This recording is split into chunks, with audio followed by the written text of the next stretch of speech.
Hello, hello. Welcome back to Slay the Gray Hobby Hangout. Welcome back to Big Nerds Wargaming. My name's Sam, and today I'm picking up from my project last week I started on stream, which is painting some Necron warriors, as you see here. Batch painting. I know that a lot of people do it, and I'm doing a batch of 20, which is kind of big, but I'm doing a speed paint method, so I'm actually making pretty good progress on these guys, working my way through them. So yeah, if you're new to the stream, I do this every week on Tuesday evenings at 7 p.m. Central Time, and I'm always painting something, working on something, so this is where I do that on camera, and I just kind of walk through what I'm doing. So you may find that interesting, but so we hang out and we talk, and all that good stuff. So yeah, today I'm actually really excited because I picked up some new paint, some Pro Acryl. I finally caved. This is the Bold Titanium White.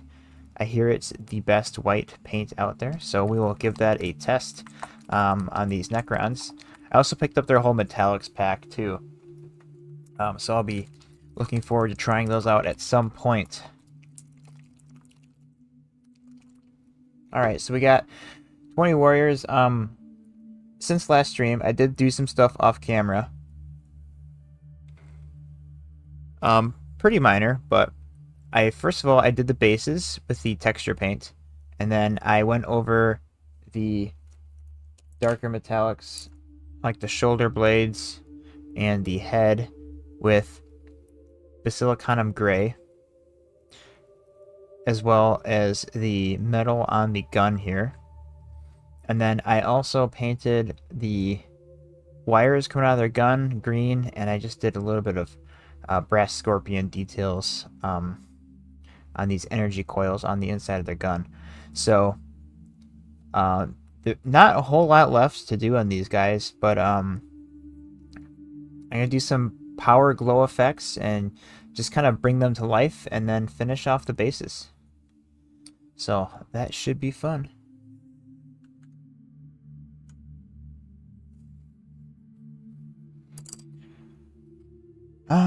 So I think we're gonna start off with just doing some Agrax Earthshade all over the bases, and as it's drying, I can move on to the next thing. So I'm gonna quickly dirty up these bases.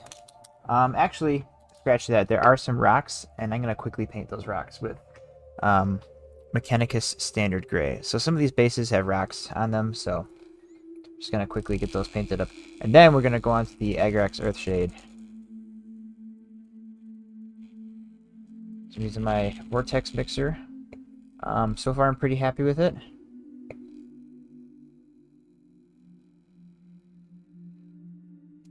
Give that a good shake.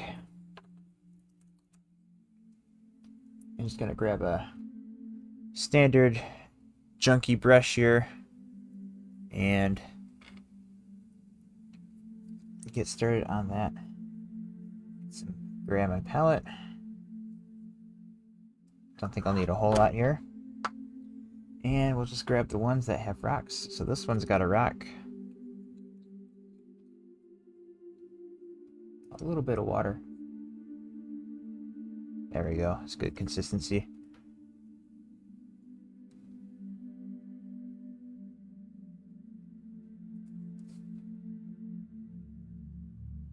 Just quickly get that rock painted up in gray.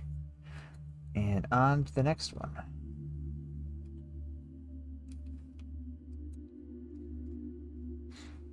So all in all, I think I've put in, let's see, last stream was about 2.5 hours.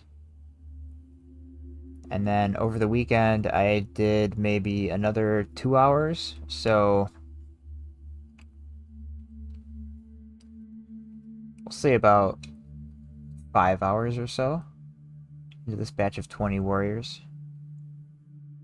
That's not too bad, considering it's 20 models. So this speed paint method isn't too slow. Well, it better not be, because it's a speed paint method, but This particular scheme works out pretty well, and you can crank them out pretty quickly. So I think I've mentioned I painted the entire Indomitus Necron half in under 20 hours, including assembly, using this scheme. So it all worked out really well.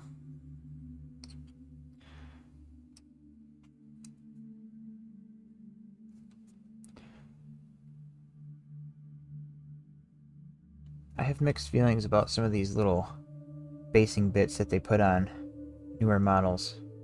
On one hand, it's nice, but then on the other hand, you're kind of locked into having that be part of the model. And if you want to do something totally custom with your bases, it makes it a little bit more tricky. I suppose rocks are okay, but sometimes they get pretty elaborate. Dead Marines, dead Tyranids. While cool, it may not necessarily be what you want.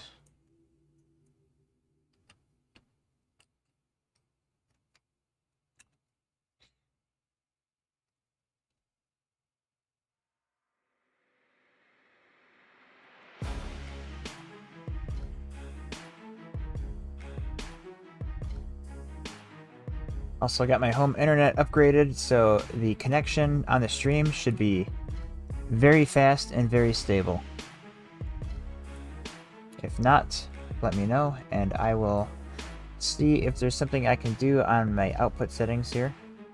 But I tested it out earlier, and I think it was looking pretty good.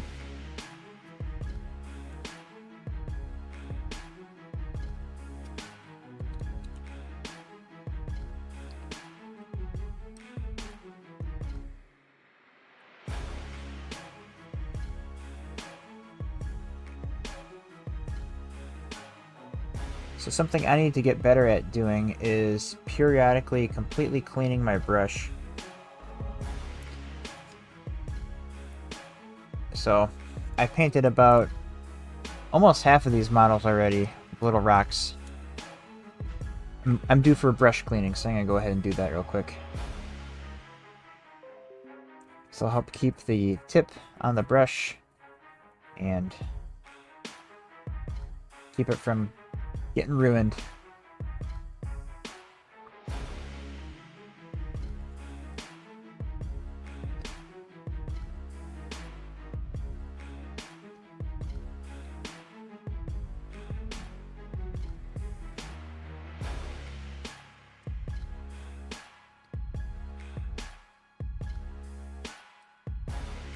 Even though this is one of my junkier brushes, it's still got some life left in it, so I'll do what I can to take care of it.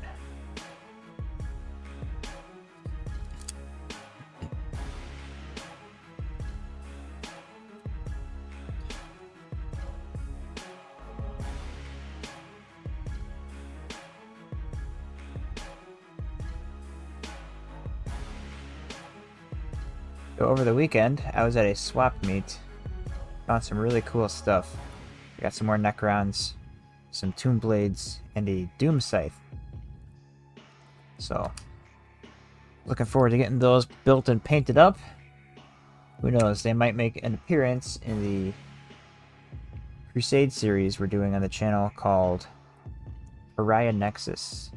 If you haven't checked that out, we have some videos labeled Pariah Nexus Crusade. I believe there's 4 videos out currently, so those are pretty fun. Something different from match play, which you tend to see most of the time. I prefer the narrative stuff. Match play's alright, but narrative I think is more fun. It's more true to the spirit of Warhammer.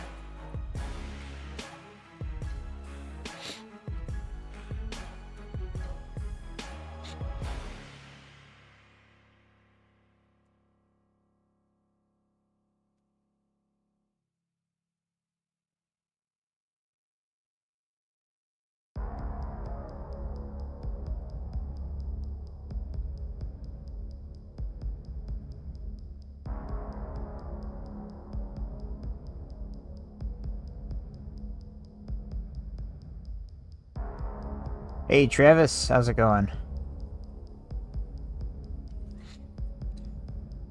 Just working on the old Necron horde once again.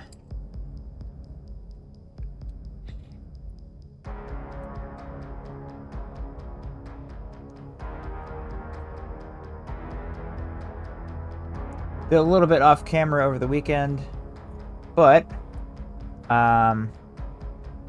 they should be close to completion, and I think I might be able to complete them tonight. So that'll be cool. Did some basing work and a couple of colors. So I did the silicon gray over some of the armor panels and over the gun here, and then a little bit of brass and green on the power cable.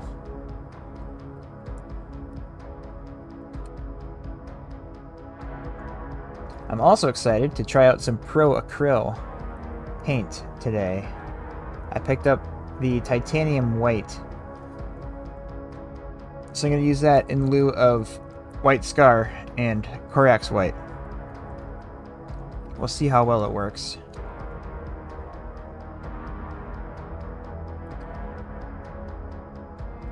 Called in pre-order for Pariah Mission deck. Curious what they've changed. Yeah! I should get mine pre-ordered. Might be a little late on that. I'll probably just have to do it online on Saturday.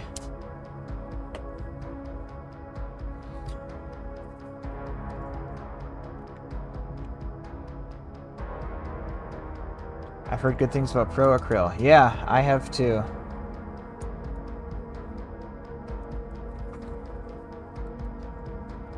Yeah, I got the white, and I got the whole metallic set too. So, it's got a interesting feel in the container. I've never used it before. In fact, I might just do a test run here. So, green. Let's get some warpstone glow first.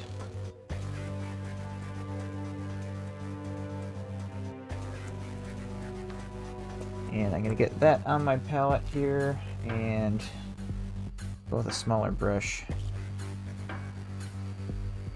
I'm going to build up to the intense green Tesseract glow.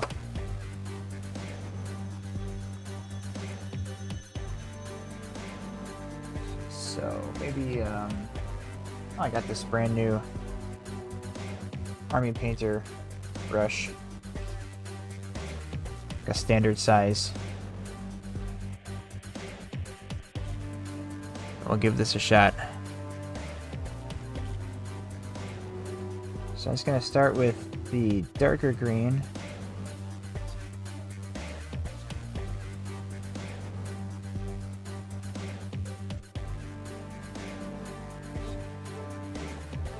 Maybe I'm doing this in the wrong order. Now that I'm looking at this.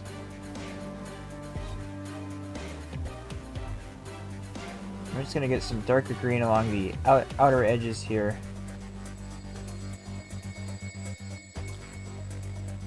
On the gun.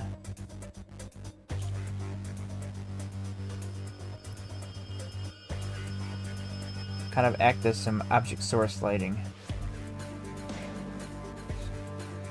Yeah, I'm probably doing this in the wrong order. Should probably lay the white down first. And then come back in with this. But we'll see how this goes.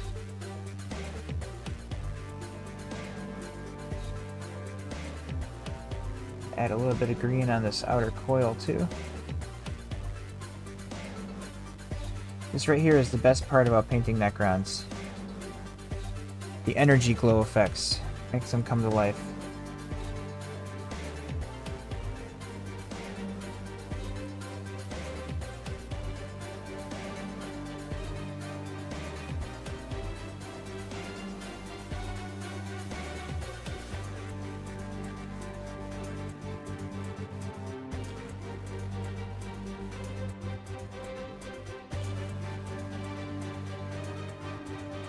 Yep, these are the same ones from last stream.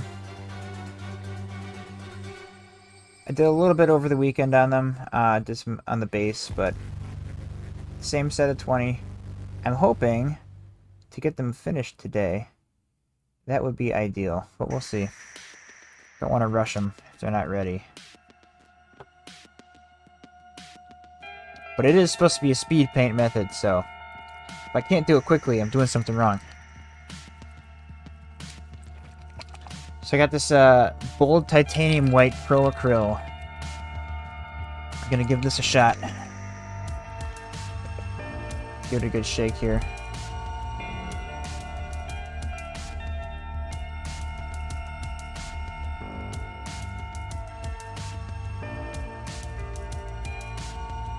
I finally finished my five-man wolfen just as I reinforced them to 10. Very nice. Yeah, you got a tough Space Wolf army there.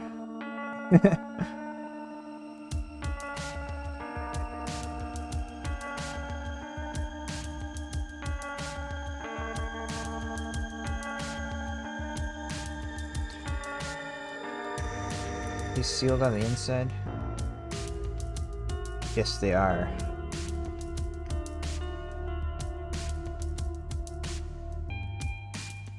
This is how much of a noob I am at the Pro Acryl.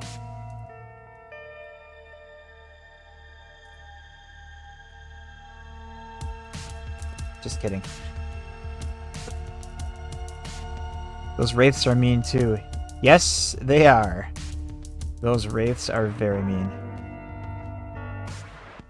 You had some beefy matchups in a row. Yeah. I threw like half of my army at a unit of 6 wraiths. I couldn't kill them. I thought for sure. Boy, was I wrong.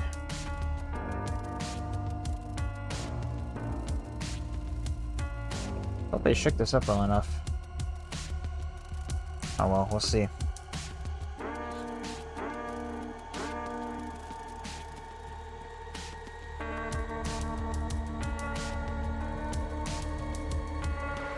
Alright, here it is. Pro Acryl White.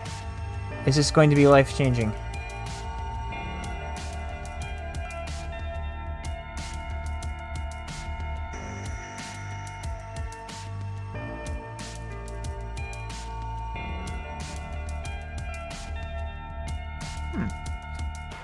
So far, great coverage. And it is pure white.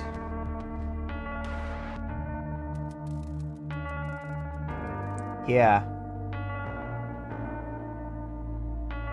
Wow.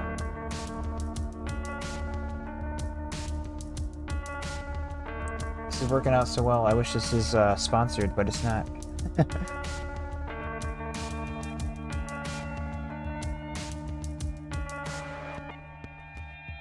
Okay, I think I get it now. The hype is real. Although, I wish I had, Fanatic. The new Fanatic White. Just to see how that holds up. And I'm also going to get these eyes.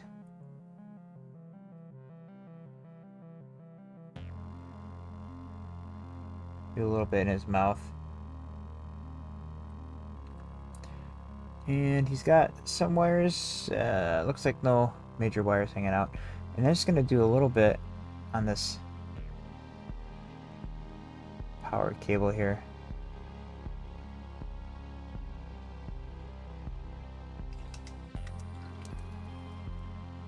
Yeah, this covers amazingly.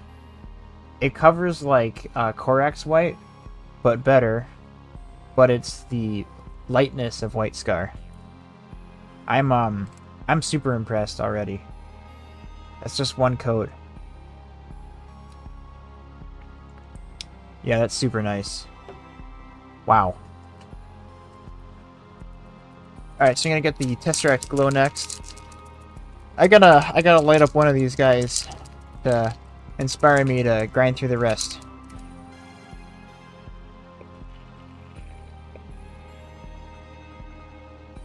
Wow, that's impressive.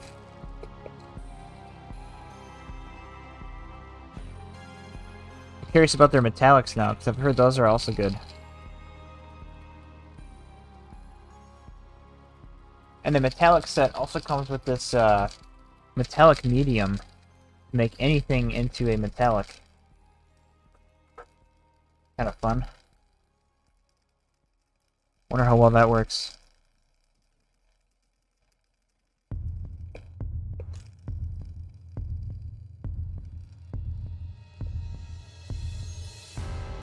Almost mixed up here. The stuff separates like none other.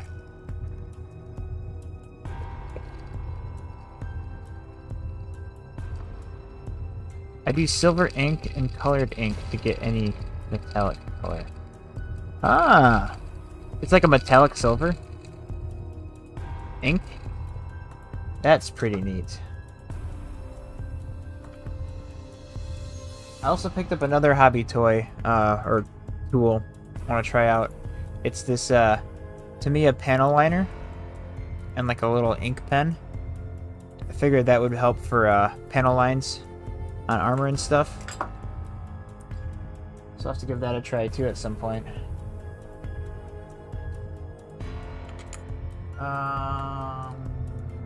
This brush.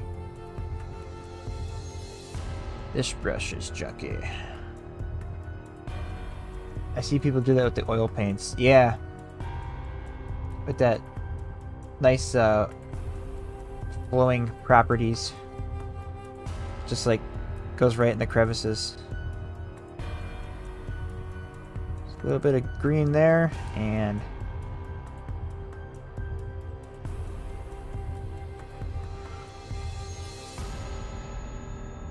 all up in the gun.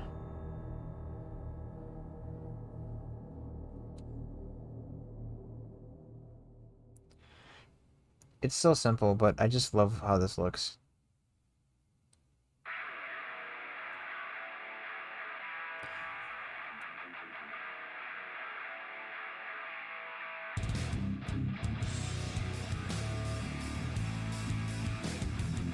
We got a Skelly boy.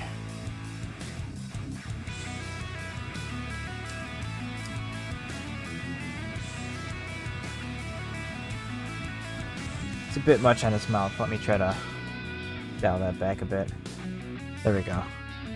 That's better.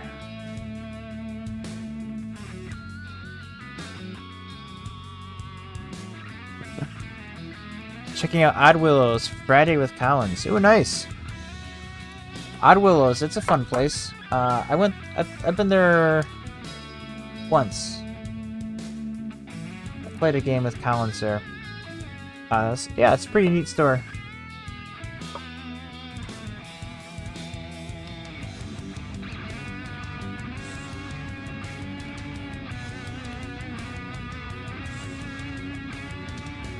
Seem like they have a good community and whatnot.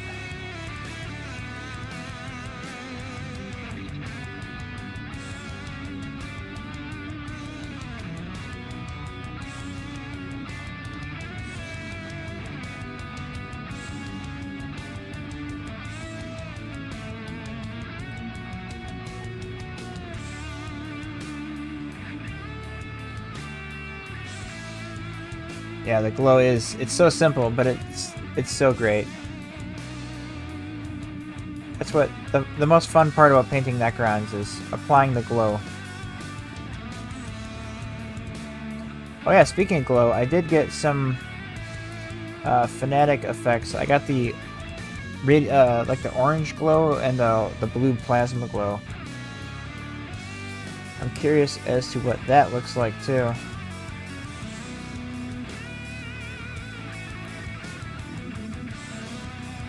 I like using effect paints.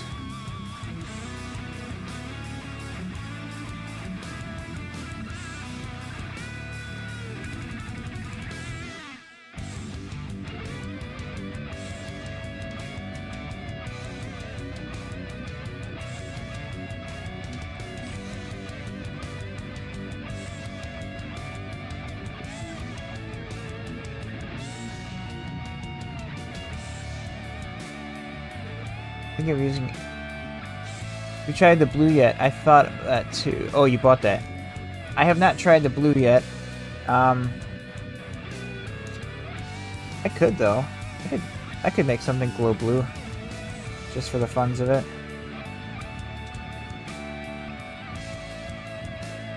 Let's see if I have something that I could make glow blue. Cause I'm probably just as curious as you are.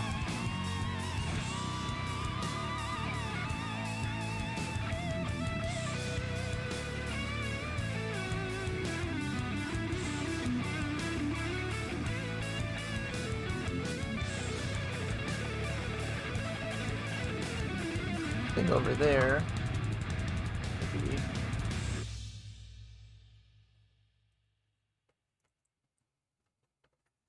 Oh yeah, this'll work. I'll just I'll paint over it.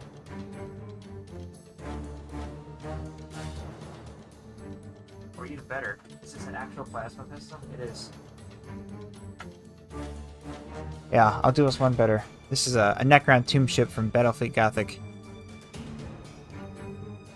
But I do have this Space Marine guy. He's got a plasma pistol. So we're gonna find out right here how well this works.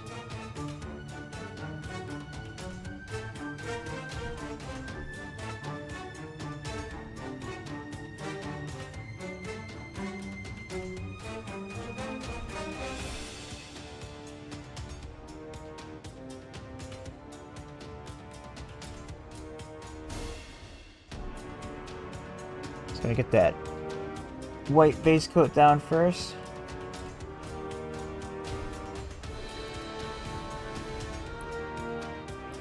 There's like a couple ways to do plasma where you have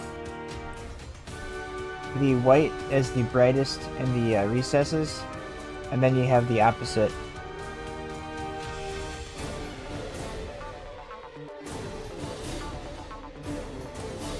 So if you're using like the effect paint, then it's going to be more the opposite, where the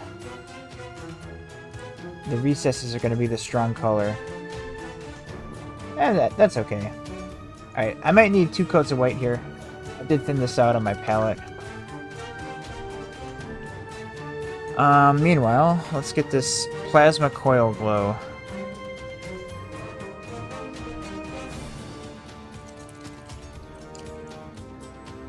Is there a mixing ball in here?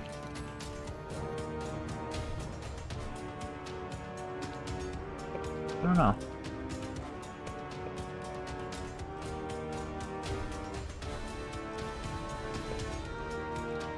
Oh yeah, there is a mixing ball in there. It's just like caked down the paint.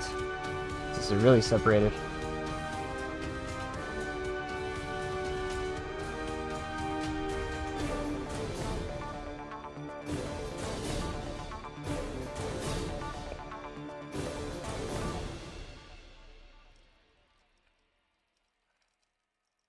I'll let this mix on the vortex for a little bit. You know how these army painter paints are.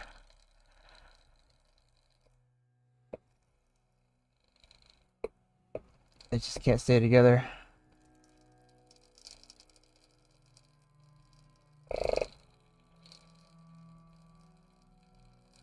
I also got an orange one, which would be pretty cool.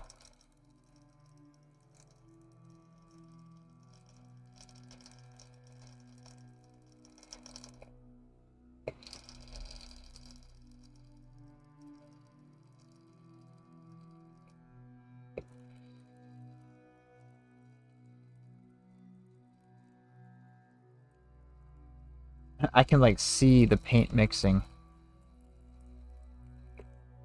through the little window on the dropper bottle.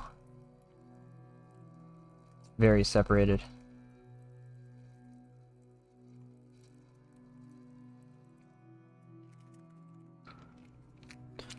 I'll dump a picture of my plasma Space Marine in the mix, in a teal mix. Ooh, nice. That'd be cool.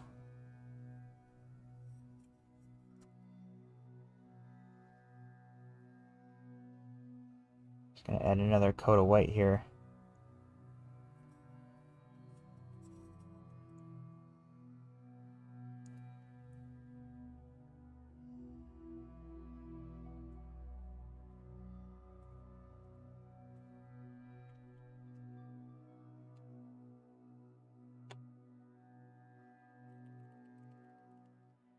Alright, we're gonna see what this Fanatic Plasma Glow effect looks like.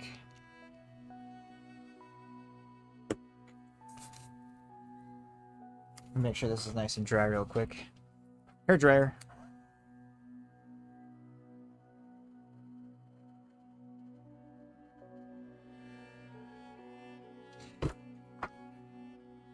Nice. Alright.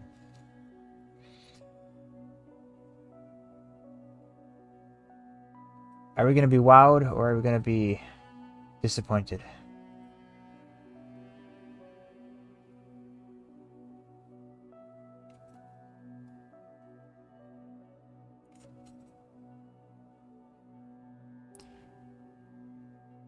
You know, that's not too bad.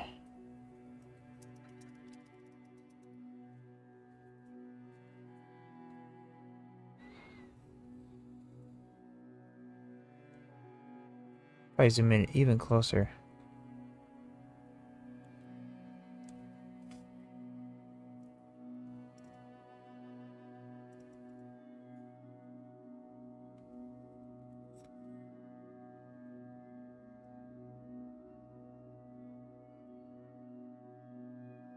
Yeah, it's got like a nice translucency to it. Yeah, it's not too bad. It's quick. I think you add a little bit of yeah, it does look pretty good. It's nice and opaque down there at the bottom. Add a little bit of OSL on the outside, and you got yourself a pretty good, easy plasma effect. I like it. Yeah. Well, cool. We know what the plasma looks like now. I'll put this guy back over here. Maybe I'll get back and paint him one day.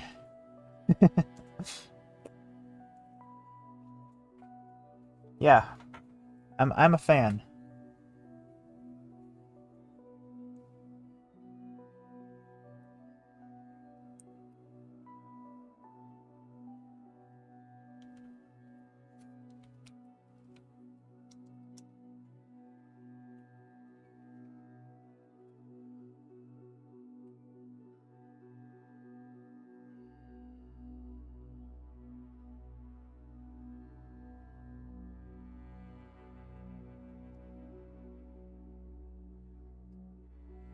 Trying to figure out how I want to do this because I want to get some of the darker green on the outside.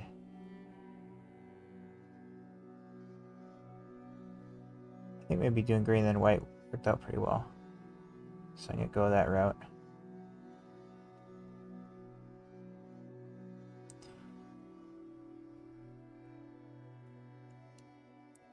My recipe is a chore.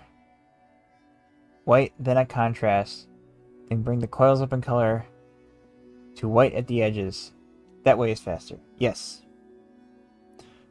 Yeah, I've done it where you do the blues and then I use an oil paint that's white and kind of do like a pin wash on the inner parts of the coil. So it looks like, you know, the inside of the plasma gun is the brightest and the hottest. But that's kind of a chore, yeah.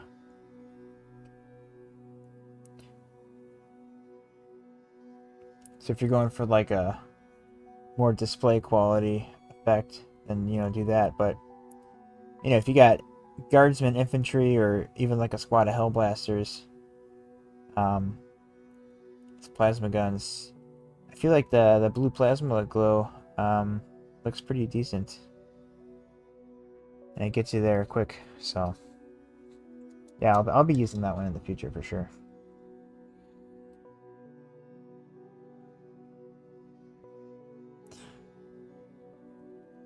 All right. So I think I have it figured out. I'm gonna do green and then come back around with white. Then Tesseract glow.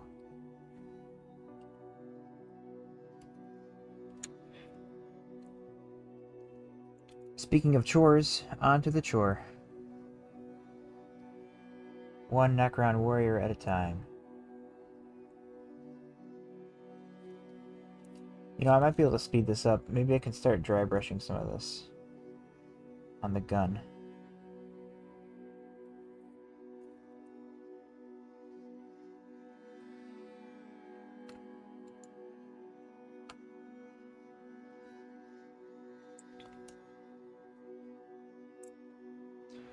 I'm all about finding speed hacks. Gonna grab kind of a junkier, bigger brush.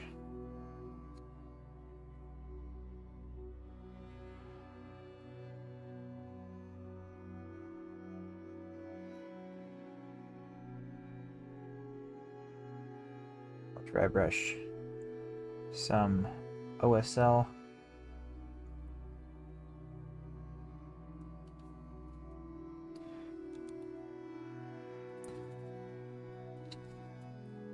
Thanks for the derail. Yeah, of course.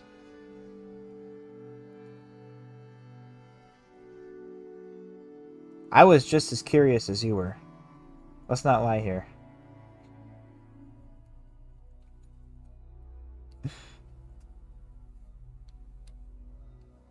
Yeah, so the dry brush goes a lot quicker, so I'm going to do that.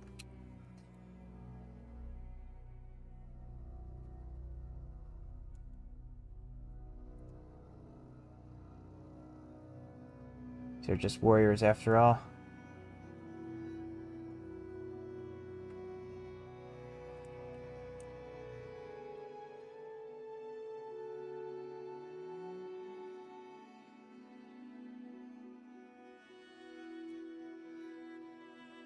Let's get a little bit of glow established. I've also been playing around with effects painting more. Like lightning effects and plasma, a little bit of OSL. Heating effects is another one. I did like the chain cannon on the Space Marine Terminator, all heated up. That was kind of a challenge.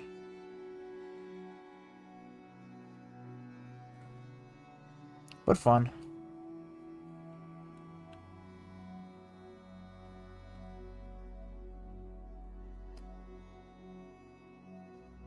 I said I was going to dry brush it, and then here I am. Edge highlighting again. Just can't help myself sometimes.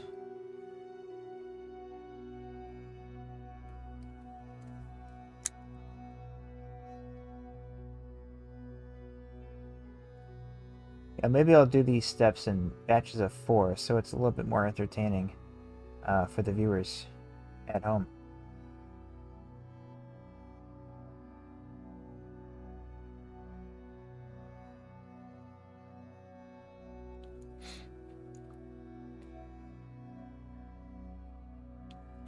I like to do that for melted guns and flamers. Oh yeah, the blast of yeah, that's another one I do. That like heat burn effect on the metal.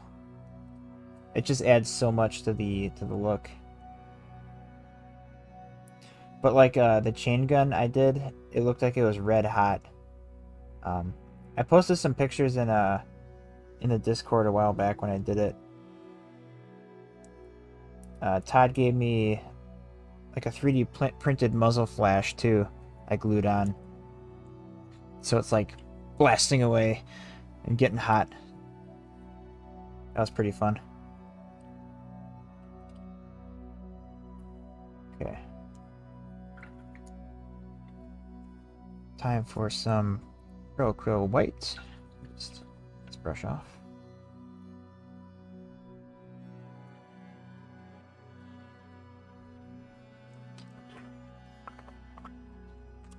I'll let this one sit too long.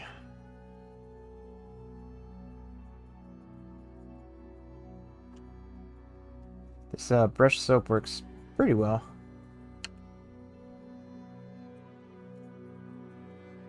I probably don't use it as often as I should. So I kind of go through brushes kind of quickly.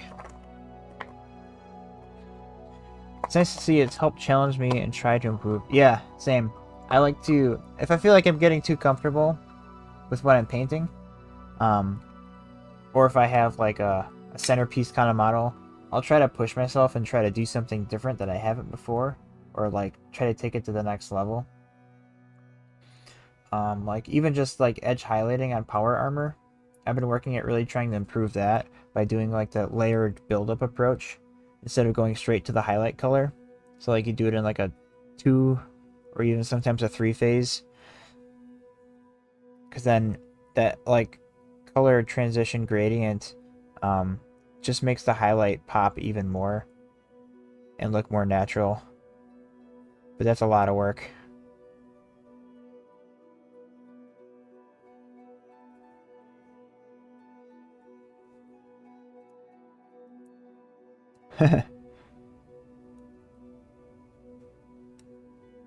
Yeah. Yeah, your stuff looks good though.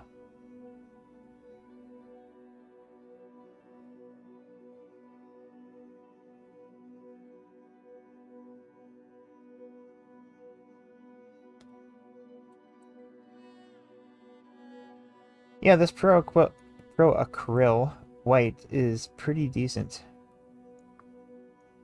It flows nicely when it's thinned down. Be able to get it kind of cleanly inside this Gauss flare barrel.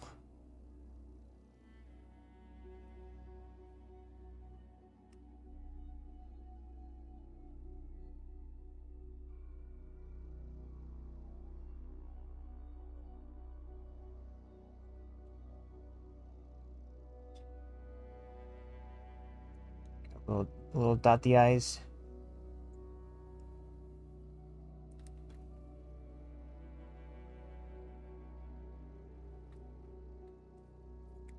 He's got a scarab on his chest. It's a fun little detail.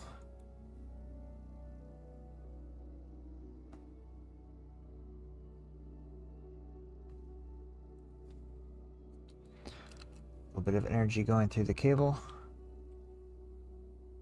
And this one over here.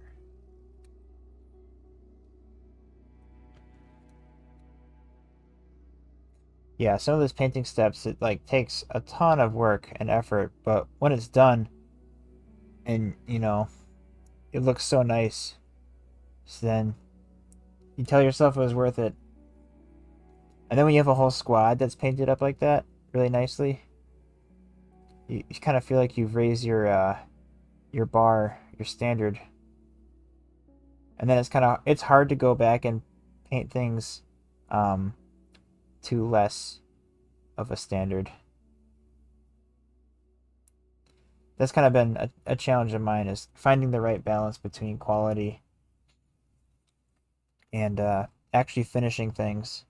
So I have a lot of stuff that I want to paint so I can play with it on the table, but I also really enjoy painting, so I want it to look nice too, but I also have to be realistic with what I can finish. Because done is better than perfect.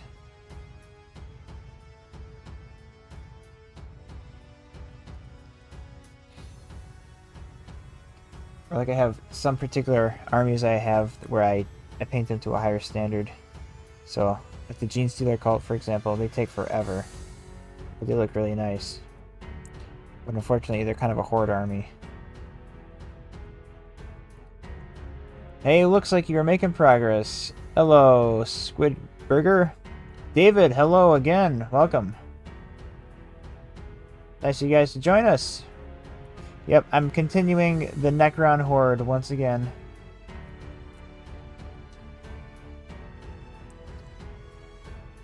Think of the children.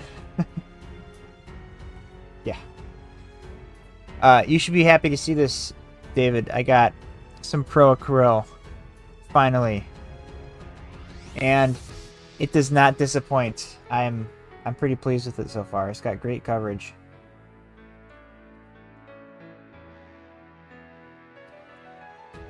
I picked up their whole metallic set.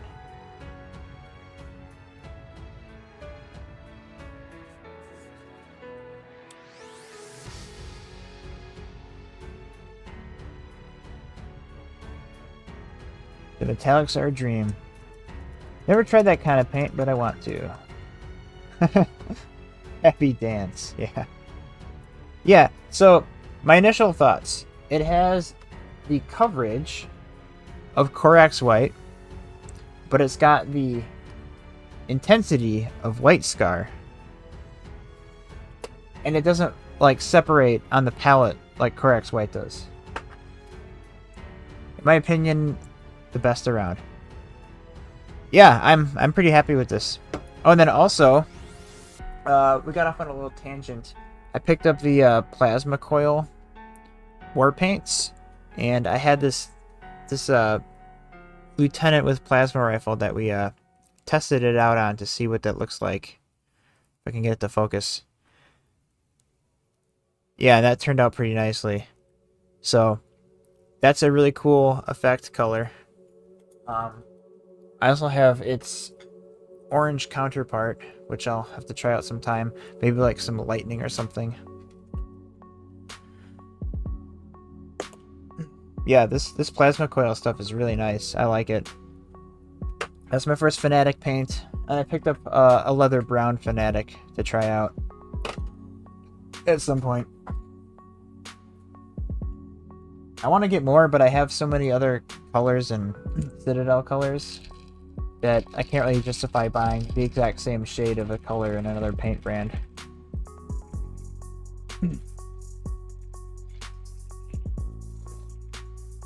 I have some of the data system glow is good too, the green. Yeah, they had like a green one and then they had a yellow one. I was thinking about getting those too, but Tesseract Glow is kind of both of those depending on how thick it is. Like if you spread it out really thin, it pushes more towards the yellow side of the spectrum. And then if it's more, you know, thick, it's more on the green side. It's like a nice yellow green. So I don't know, maybe I'll pick those colors up. I love technical effect paints. They're a lot of fun to play around with. I always like to try to find an excuse to use them.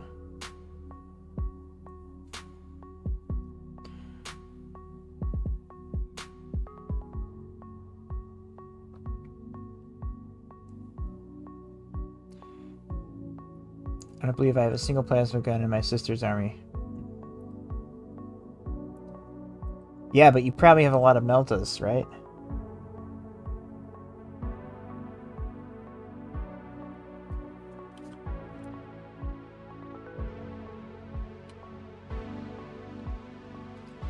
Oh, silly me. I gotta get this other side of this gun. Yeah, I know the sisters like their Meltas and Flamers.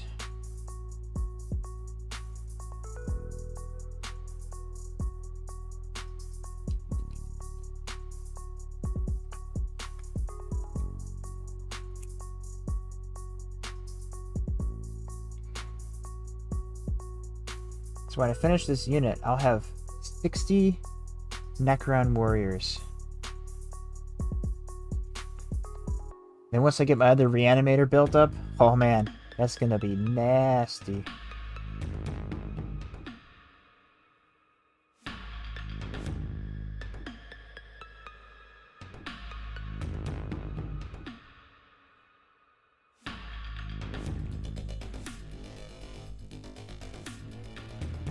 I'm excited to see what the new codex brings. Yes. Chew toys. I picked up some Black Templar Primaris Crusader Squad and some Space Wolf Guard Terminators this past weekend. Oh yeah? Where at?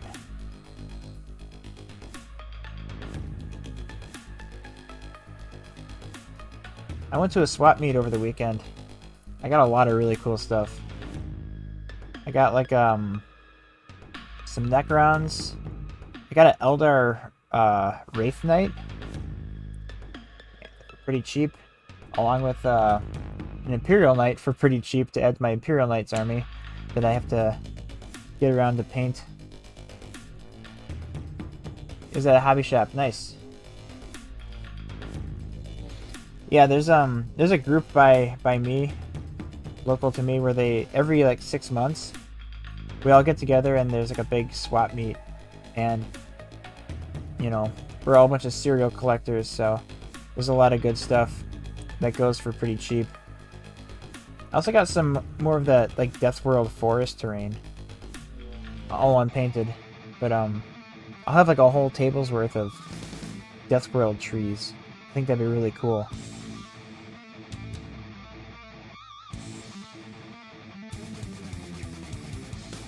Yeah, this was a particularly good one.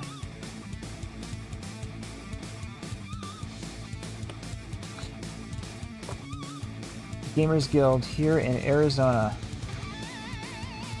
Nice. I've been up to Arizona before. It's a nice dry state. Very hot.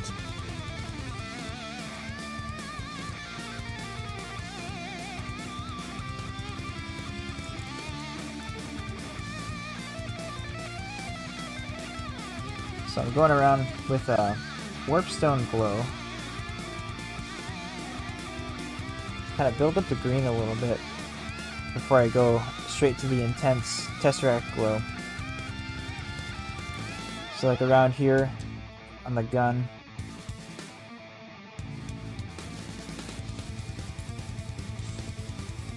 Almost like a little rough edge highlight. Really just trying to go for like an OSL lighting effect here. The gun.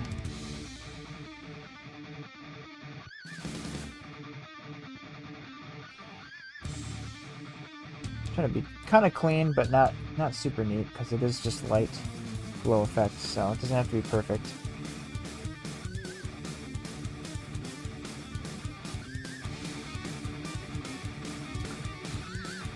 I typically order online from them since they have good prices, and I'm about an hour away from the shop. Nice. Yeah, there's this one place I've ordered from randomly. It's called Herrick's Games and Hobbies. I think they're out in, I want to say somewhere in California. Never been there. They just have a nice online shop, and you can pre-order from them. They have like I think it's like a 15 or 10 to 15% discount for pre-orders. So there you go, the internet adding opportunities for small businesses.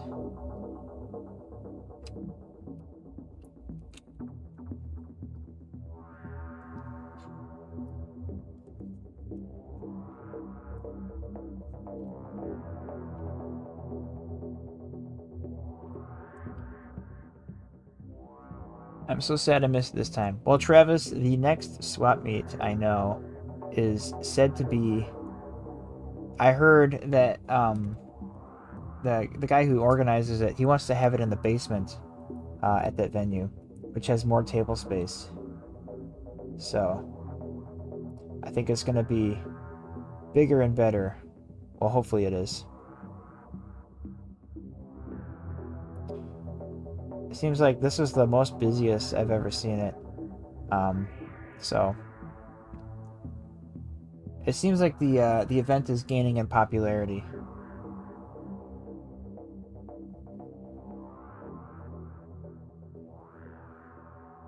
Might have to go through all my crap and see what I can sell.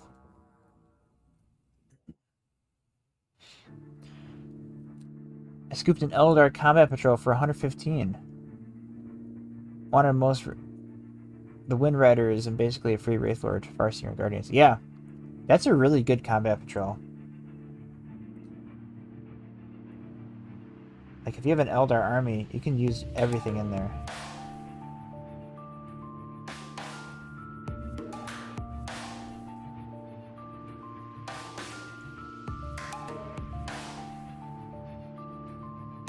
Eldar are fun. I like the Eldar. I have some Eldar I need to paint. A bunch of the Aspect Warriors. I might do think about maybe doing like an Aspect Warrior painting series. I just go over a paint scheme that you can use for each Aspect Warrior. So I have some I think I have pretty much all of them to paint. I should probably start with the warp spiders before they update those models. Next Crusade, I'm wanting to do Eldar. Yeah.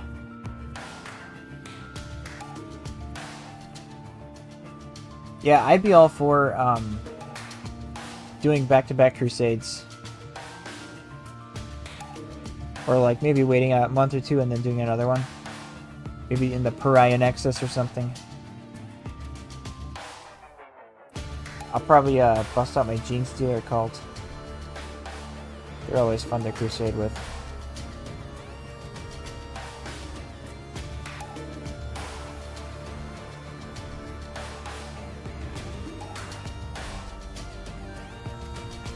That's the problem with Warhammer. They have way too many awesome armies.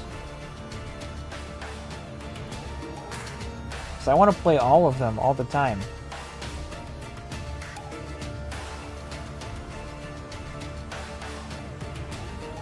I suppose one benefit, though, of the way they release the codexes is if you have multiple armies, you can kind of focus and play whatever army currently has a codex. And then when the next one comes out, you know, you can move on to the other one. And then repeat that cycle every edition.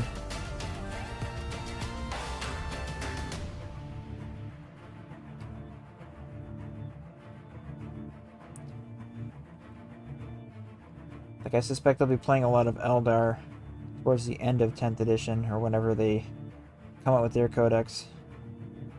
I wonder if it's going to be like one of the last ones. If it'll be maybe next year sometime.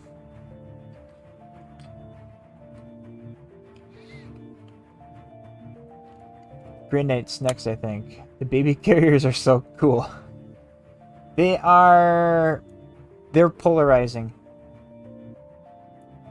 The baby carriers are alright. I think they're a little goofy, but also cool at the same time. I don't know. I go back and forth. My wife once was wanting to get the Chaos ones because she thought they looked cooler. The Chaos ones are awesome.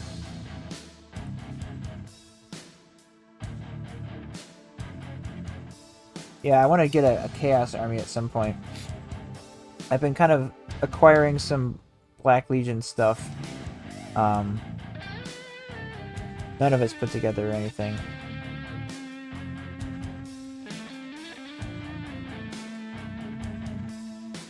But yeah, Chaos is always a good time.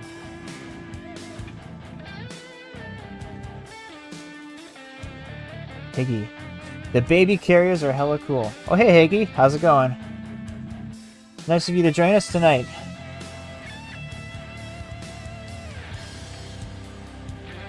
Thanks for stopping in. We're talking about swap meets and baby carriers.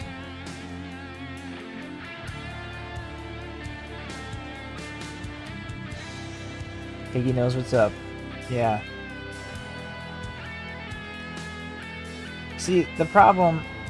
Yeah, like I was saying, the problem with Warhammer is there's too many awesome looking armies. There's probably only like 2 or 3 armies I wouldn't collect. Which makes things very difficult.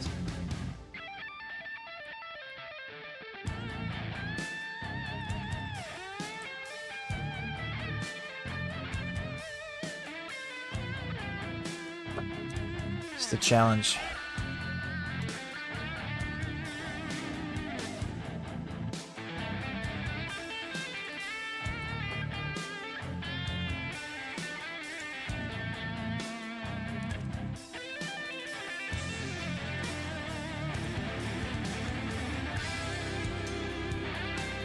So real question, does this count as a batch of 20 if I'm doing them 4 at a time? That glow looks good. Looking good. Thank you.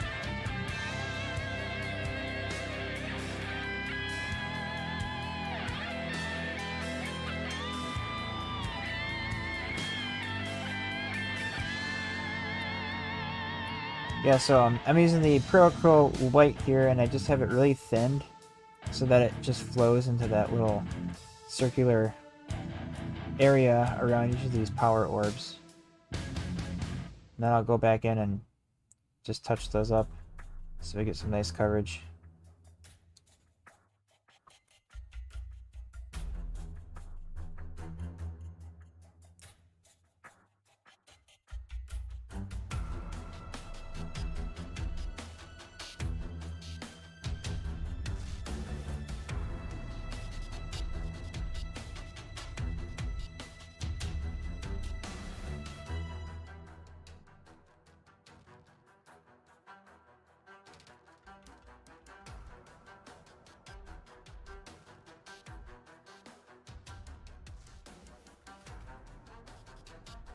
That new Sisters model for the book looks stunning. Yes, it does.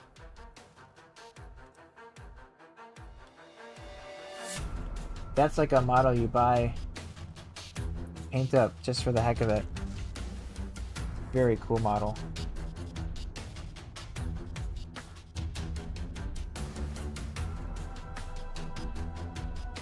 There's no data sheet for her, is there? Is it just like a display piece?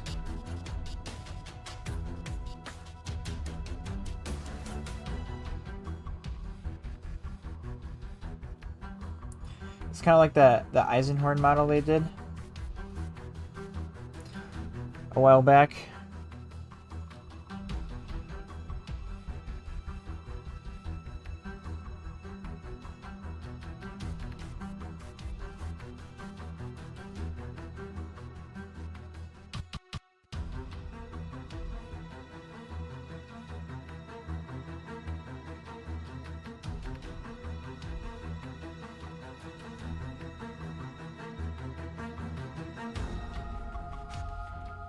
No rules to my knowledge. Probably never play AOS, but painting some of those models has got to be a joy. Yeah, I'm in the same boat, David. I think Age of Sigmar has some really awesome models, but I just can't. I just can't get excited about the lore or the game itself.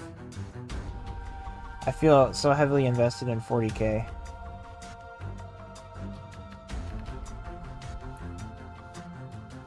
I mean, I'd rather play some 40K adjacent games. Like Kill Team is really fun, but I don't play that as much as I'd like to. Necromunda would also be another really fun one, I think. I know it's like supposed to be pretty narrative heavy.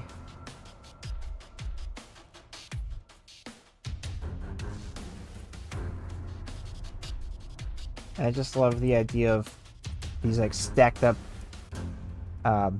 vertical terrain pieces with walkways and all that good stuff. I think that'd be a lot of fun. Nice dense Necromunda board. But I've never played the game. But I've only heard good things about it.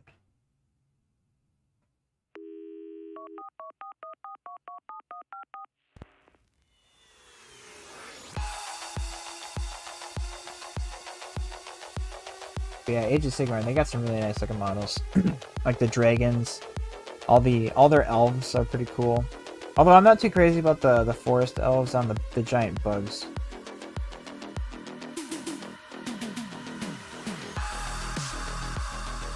Of course, you got the Seraphon or the lizard men. Those are always really cool. That was my fantasy army back in the day. I played lizard men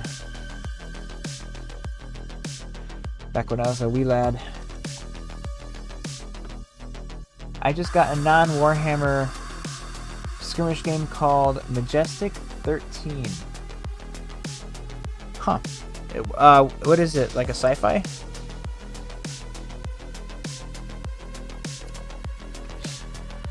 Seraphon look like a good army to paint. Oh yeah. I mean, they're giant freaking dinosaurs. You can't go wrong there.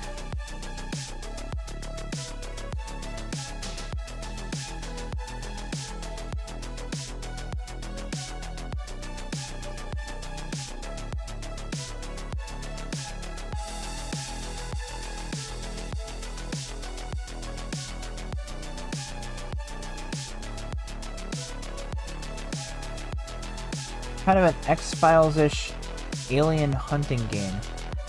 Interesting. I love the X-Files.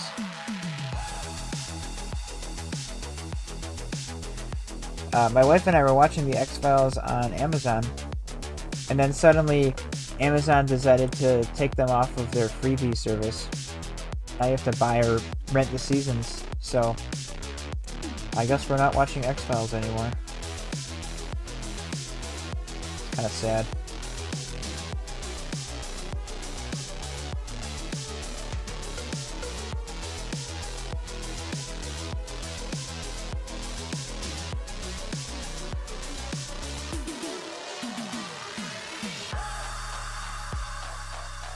Then Firefly came along. X-Files was my favorite show of the early 90s. X-Files, I'll say, I watched it a while back. I watched it on DVD when I was in high school. And that was like mid-2000s. I will say though, watching it again recently, that show has held up. Like, it is legit good. Like, the story and, like, even some of the effects are a little, like, 90s and hokey, but, like, the writing and, I don't know, it's some good stuff. That's good TV.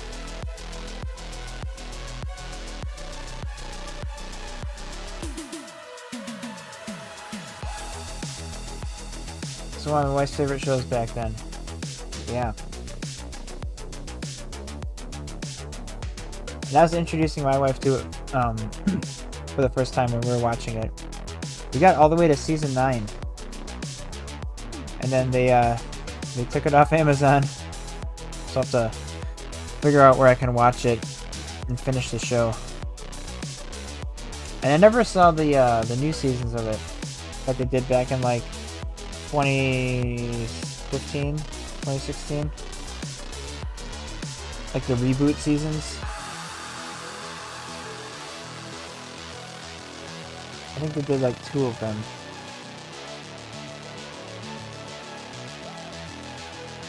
I really like Fringe too, kind of more of a modern show.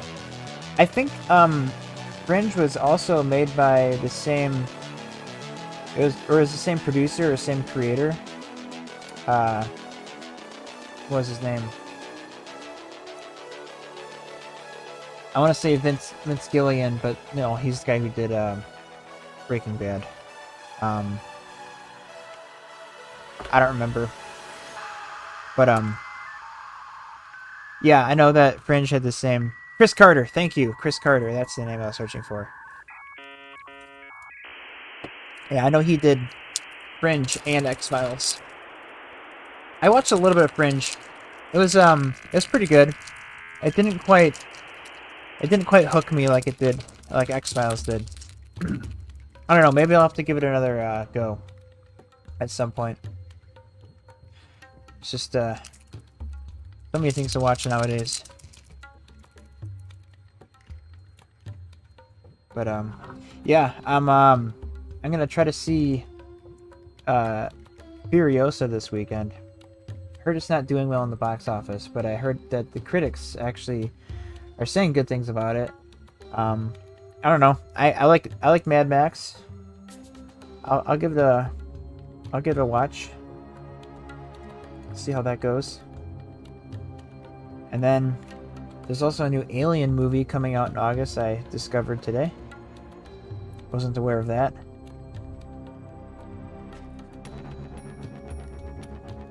I know the recent Alien movies have been kind of polarizing. Some people say they suck, like Prometheus and Alien Covenant, but I actually like them. I like both of those movies. I just like anything Alien, really.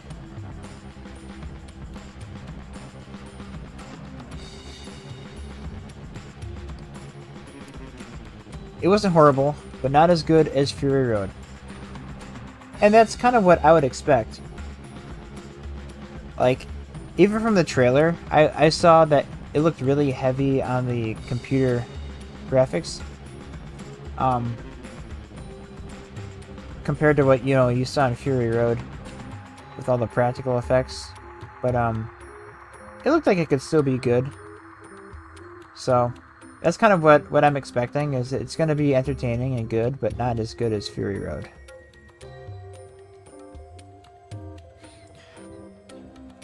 I still want to see that George Miller usually gives a good movie. Yes, I would agree with that.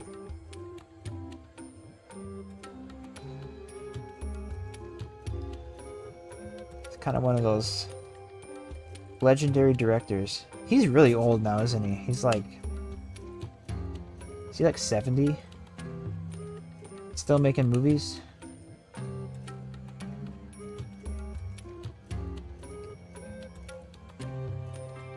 I suppose age isn't really doesn't have to be a limiting factor for making movies. I mean, just look at Clint Eastwood. He's like ancient. I don't know if he's still making movies, but he was making them up until a year or two ago. What green is that again? That this green that I'm painting on, this is Tesseract Glow. It's a Citadel technical paint, and it's got like that glowy effect.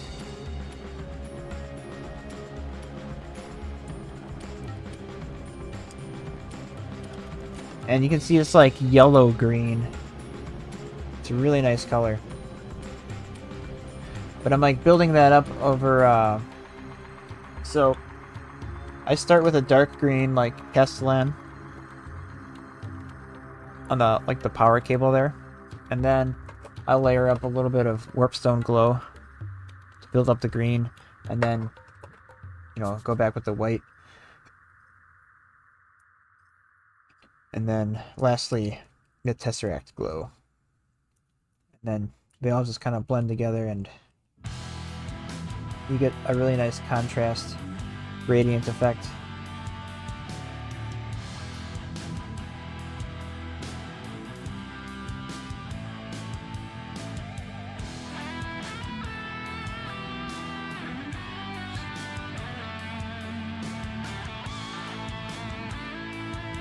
Not seen any of the Mad Max movies. Well, if you're gonna see any of them, I would watch Fury Road, the one that came out in 2015.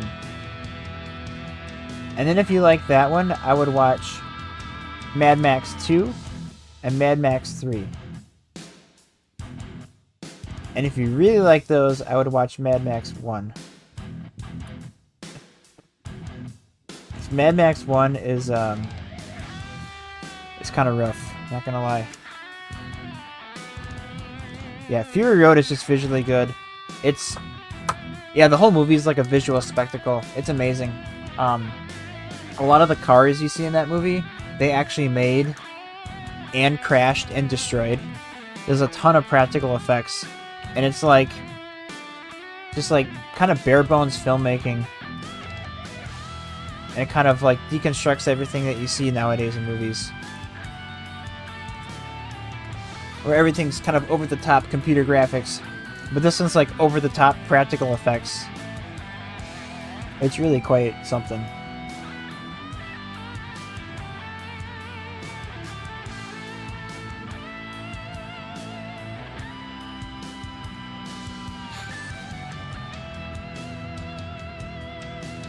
Yeah, it's a very good movie.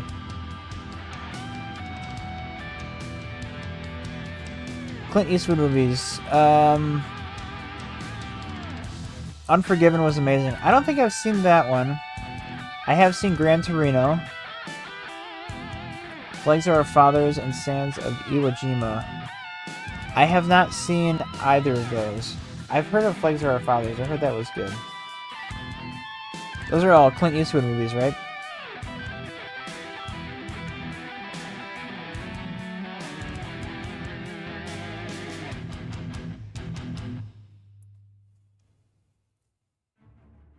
He's like the epitome of grumpy old man.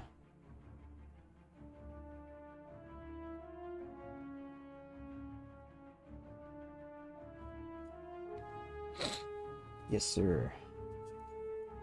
Very nice.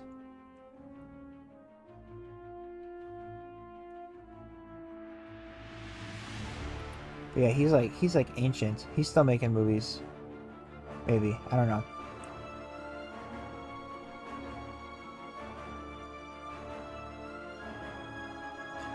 Heard of the new Mad Max? They use practical effects and actually cut her arm off.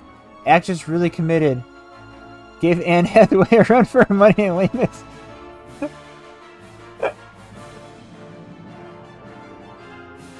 Uh-huh. I'm sure that's true, Avery. Thank you. That's funny.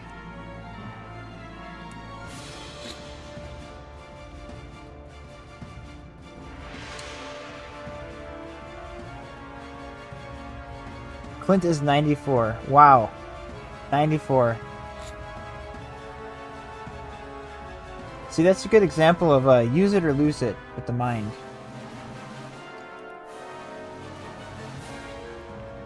I hope, you know, if I can make it to 94, I want to be active and doing cool stuff like him.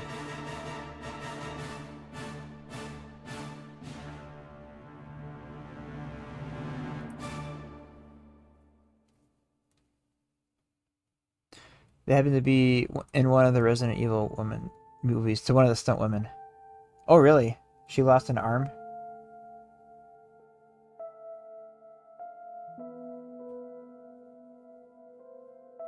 That sucks. Forever lost in Raccoon City.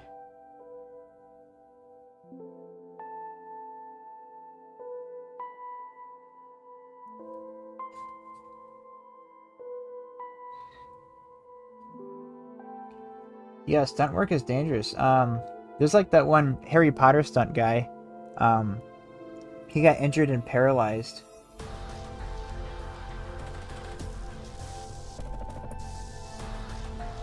Daniel Radcliffe, the actor who plays Harry Potter, he did a documentary about his stuntman.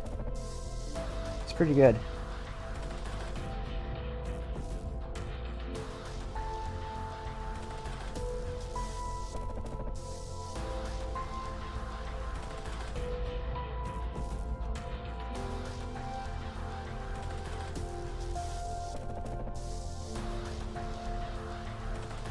Yeah, it was a mess. I don't think they were properly insured, so she really had a bad it's in a bad spot from it. Arm missing. Yeah. That sucks.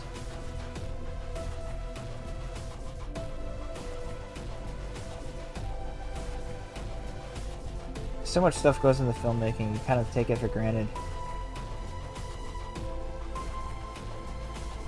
All the work that goes into that.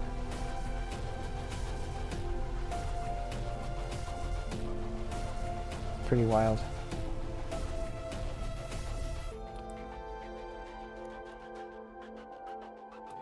Deadpool 2, one of his stunt doubles of Domino died. Really? Did this happen during filming?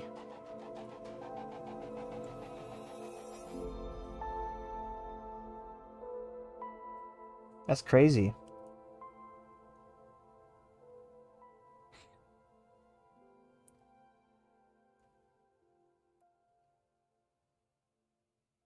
Last time I heard of someone dying during the making of a movie was when Alec Baldwin shot that woman.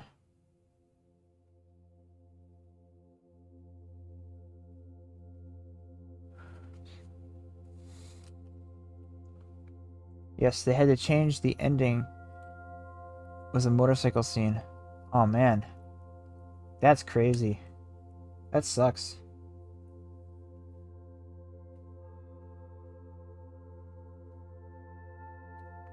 And it's like a person dies, you're making this movie, but you have to finish the movie, otherwise it's like, you know, all this work and effort has gone into it. And you like to think that the stunt person would want the movie to be finished, you know? The movie that they literally died making. That's crazy. Wow.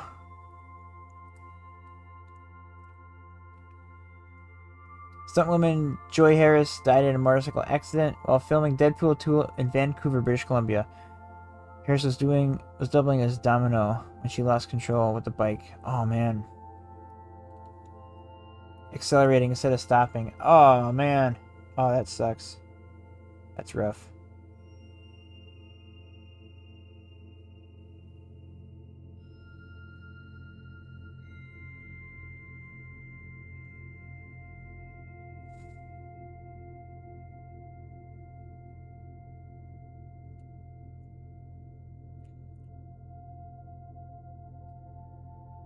It just got real sad. All of a sudden. Wow. Yeah, stunt work. It's no joke.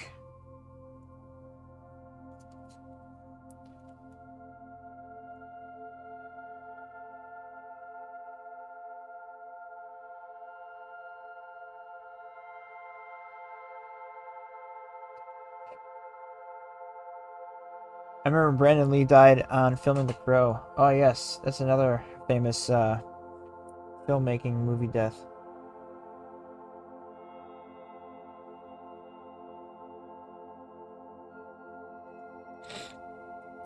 That one was a gun, right? It didn't have blanks in it. Or like a piece of shrapnel hit him or something.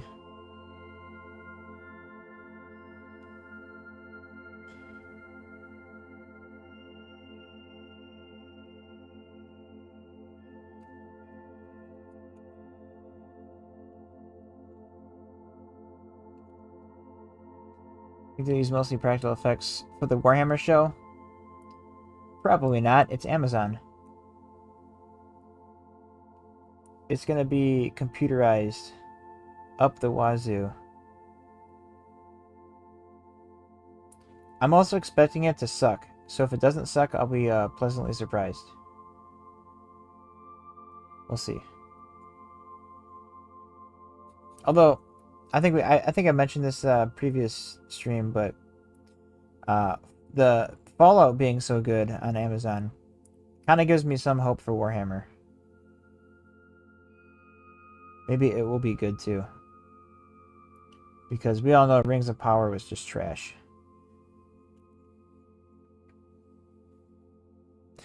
I don't think there's been any official info, but a while back, I suspect it's going to be an Eisenhorn series, perhaps. Because a while back, Games Workshop updated their press page with a bunch of like Eisenhorn assets. Just kind of out of nowhere. So that, you know, articles could use stuff to reference Eisenhorn. So if I had to guess, that would be a pretty decent story to kind of pick up. Just drop you right in the middle of the universe. A nice set of like humans to follow so that the viewer can relate to the main character. You know, get a glimpse at some Space Marines or whatnot. I think that could make for some good drama, cohesive, linear story. Hey dude, I'm hoping for an Imperial Guard focused Warhammer story. Yeah. That would also be fun too.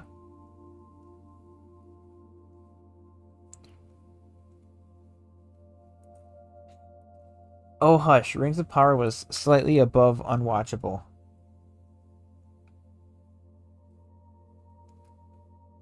Okay, it was slightly above unwatchable. So trash. What did I say?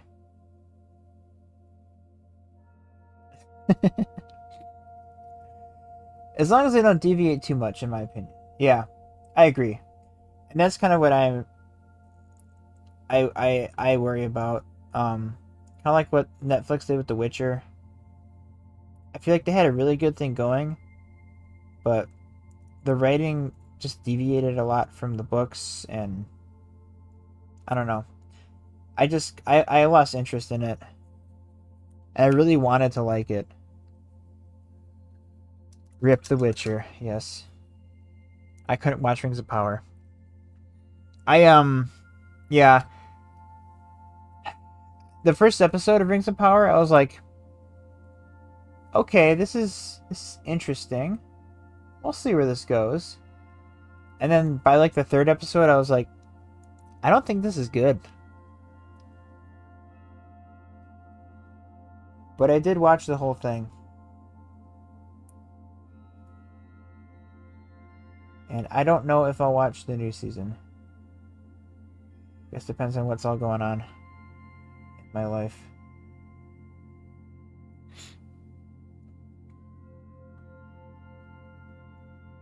When Caleb pulled out from them not honoring the source material. Yeah, same here. I didn't even finish the last season he was in. I think we got like halfway through and we were just like, I don't really care.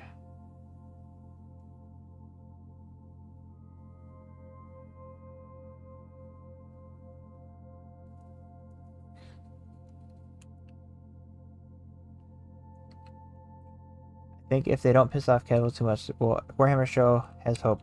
Yeah, it depends on, you know, what he has control over and what he doesn't, and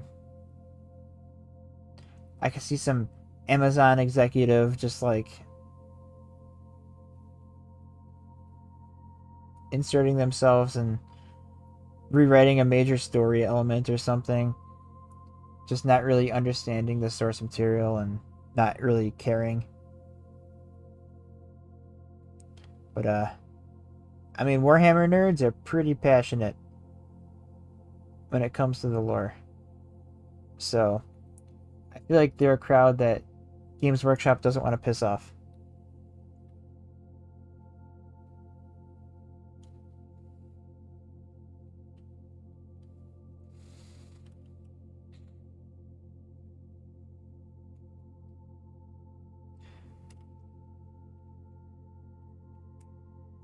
If it was so bad he quit a paycheck, then I'll pass. Yeah.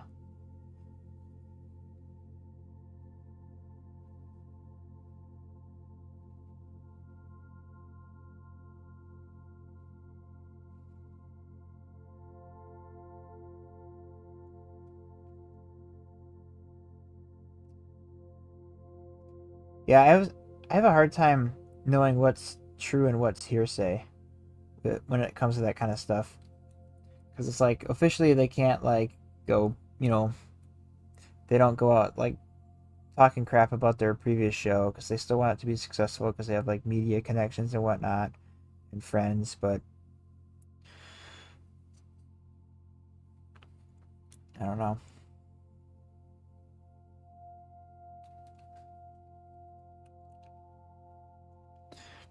I think full-on CGI rendering a 40K movie would be mind-blowing with the right story. I agree. I think like doing the first 3 books of the Horus Heresy as like a show would be awesome. Like a Game of Thrones style action drama. Cuz there's a lot of intrigue and interesting characters, and there's a lot of interesting human characters that they follow in those books too. I think that would make for a really cool show. But yeah, there's a lot of material that they could pull from. We'll have to see when it happens or if it happens. Who knows? The whole thing could get canned. Dead on arrival. Who knows?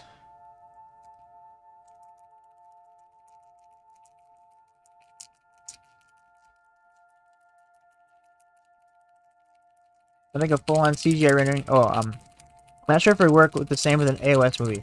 Yeah, I feel like when you take fantasy stuff and you like over computerize it, everything just looks too like clean and like cartoony and fake. Like I think of like Lord of the Rings, those original 3 movies, all the costumes and everything. They weathered them and they make them look like they were like real and made in that world, and they had a lot of character just built into the costumes. And then you look at the costumes for Rings of Power, and they all just look kind of like cheap and like modern and just not really worn in. And the Warcraft movie, yes, the Warcraft movie is a great example. Although Warcraft has kind of a cartoony style, art style, but yeah, that movie was just very like, I don't know, it just felt so fake looking, and I had a hard time immersing in that world. In that movie, it was just so yeah, computerized, the orcs and everything, which is why I think fantasy is hard to do on screen sometimes. Because at least sci-fi, you're expecting things to look like techie to some degree. So a lot of effects you kind of expect to be computerized, but fantasy, on the other hand, is supposed to be more natural and organic.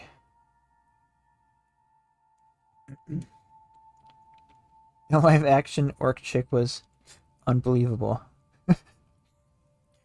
We were watching it, and the first scene, she appears out of like the portal, and she's holding her stomach. And my wife goes, "How much you want to bet that she's pregnant?" It's like a movie trope. Every pregnant woman touches her stomach.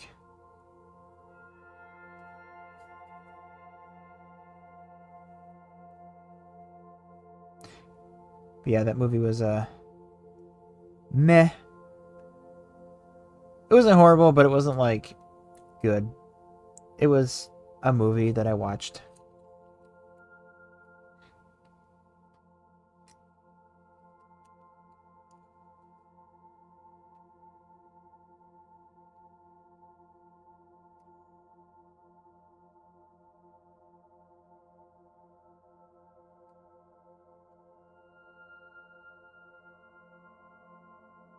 I hit the halfway mark on these warriors.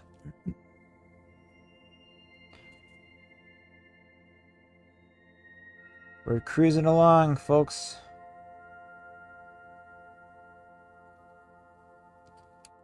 They touch their stomach, and if they're trying to hide it, they throw up constantly. Oh yeah, that's the other movie trope. If a woman throws up, $50, she's pregnant. Or the character's pregnant.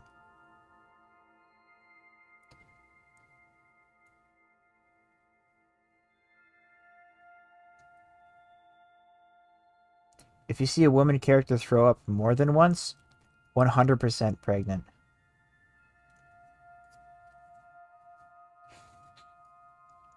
I hope the 40K show gets lethality of the lore correct. Yeah, it's rated R or equivalent. Yeah, I want to see. Yeah, like the Fallout show. If you haven't seen that, that is proper gory.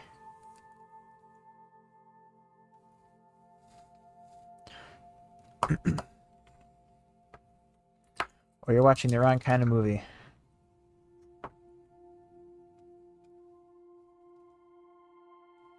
Alright, we have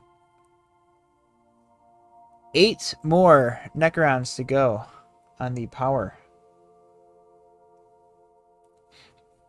Guardsman taking a bolt around to the chest. Isn't making that armor save. Yeah, the whole thing just explodes.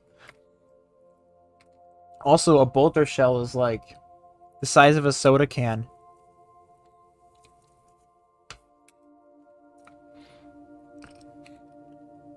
I've seen some fun 3D models you can print off of bolter shells.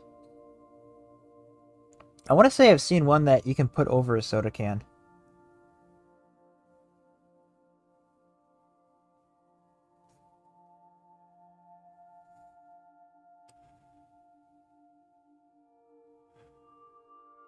But yeah, that's just brutal.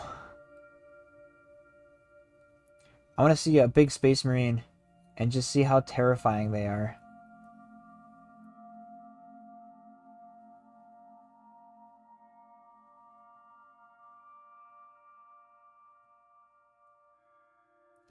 I mean, I hope it's good. I hope they make it and all that good stuff. But I'm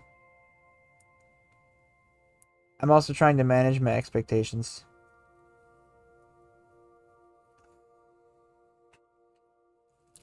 How tall are Space Marines? I think they're like 7, 8 feet tall. Or 10 feet tall even. They're pretty big.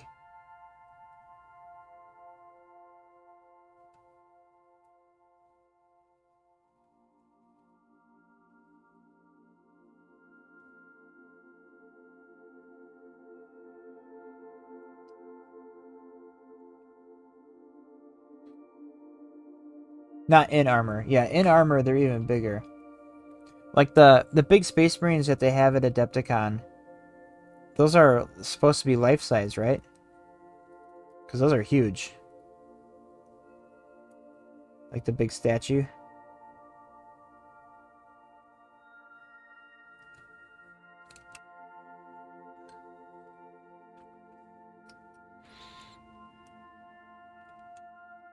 Wait, with our armor they're 8 feet?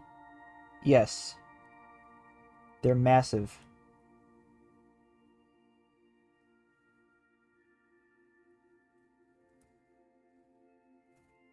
Yeah, those are supposed to be 2 scale. Gotta run. Have a good night, everyone. Adios, Squig Burger. Thanks for hanging out. We'll catch you next time.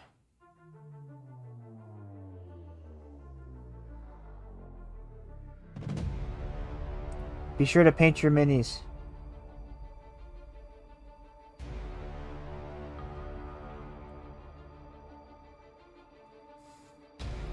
Firstborn Primaris are a foot or 2 taller. Ah yes, the bigger, better Space Marines.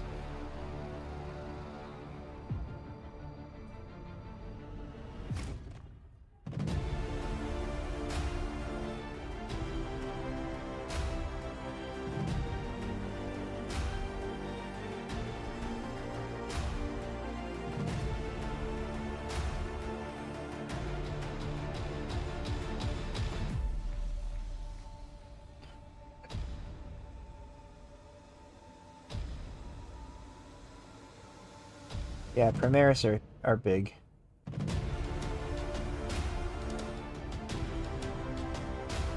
I think the whole Primaris thing's a little silly. As do many people.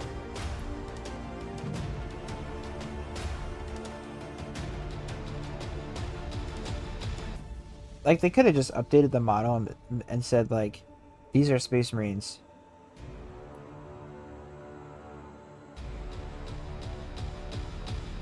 Instead of this, like, silly Primaris Space Marine lore. I know it's been around now for, like, years. I think they have the same stat line as Firstborn. I like the model size, anyway. Bit easier to paint. Yeah, I like the Primaris models. I like the Firstborn vehicles better, though. I like the Predators and Rhinos, you know. They're so iconic. I'll be very sad once or if they actually retire those.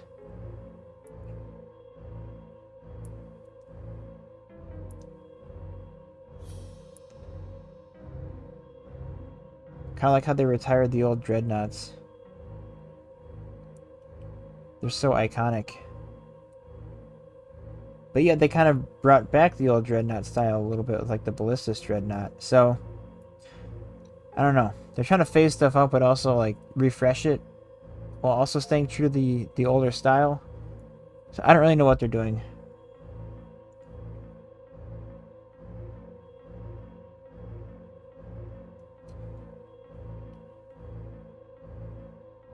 The model kits suck. Intercessors are less flexible than tax. Like, what?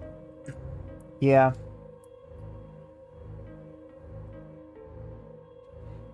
I kind of miss some of the older model kits where you like glue on all the arms and legs, and they're really customizable.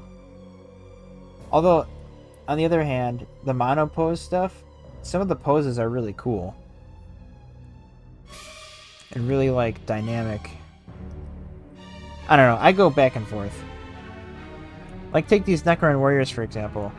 They are all mono posed. They have a lot of detail. They're really cool. They have a lot of character. I think they're an upgrade from the old Necron warriors with the plastic tubes. I don't know. I'm looking at my Redemptor Dreadnought and my Executioner and thinking you should be drunk on stream, Sam. What do you mean?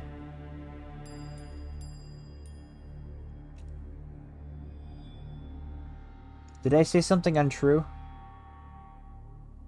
Or completely off base?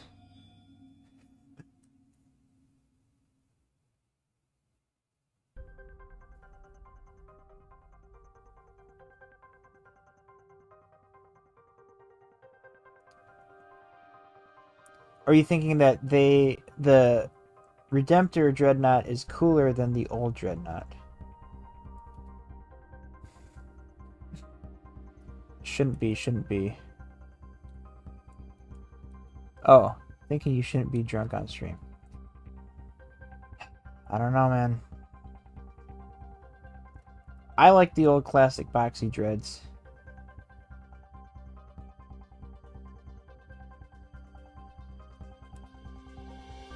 It's a nostalgia thing.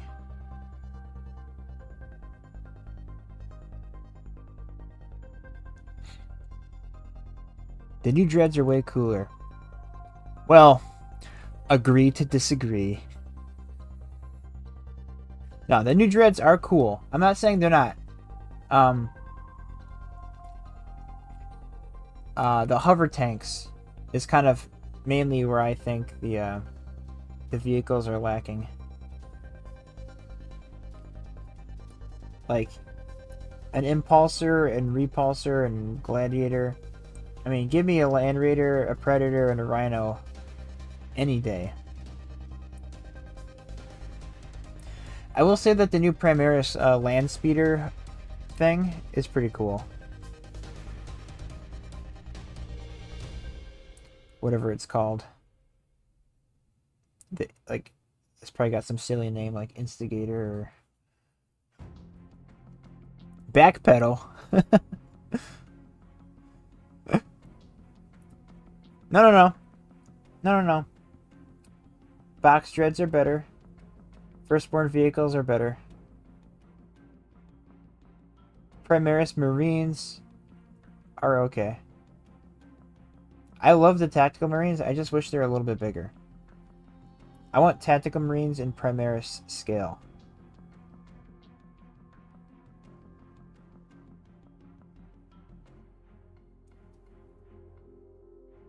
That would be cool.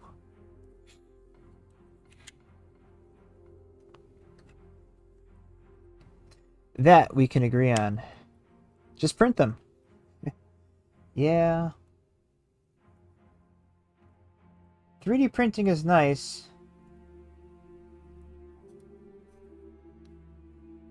But I just love plastic models. I hate working with resin.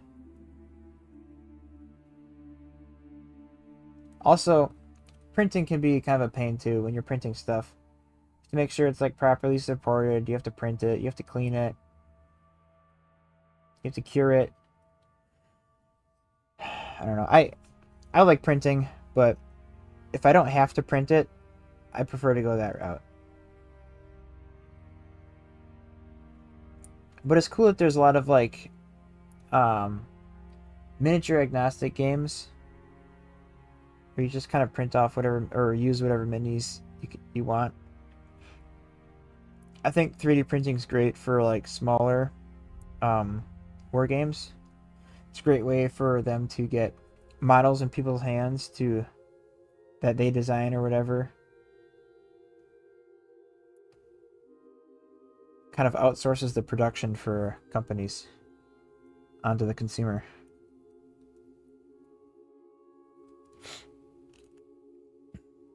GW resin is terrible.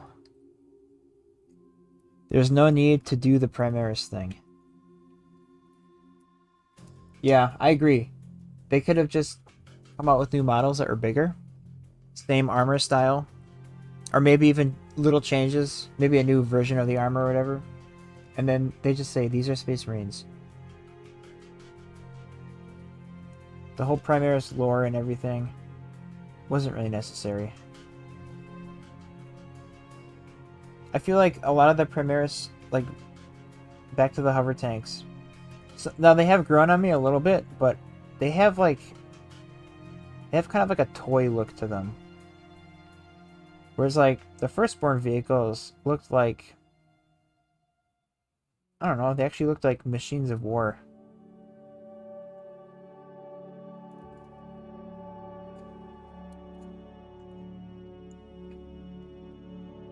They did it with the Termies. Exactly. Yeah. They just made the Terminators bigger.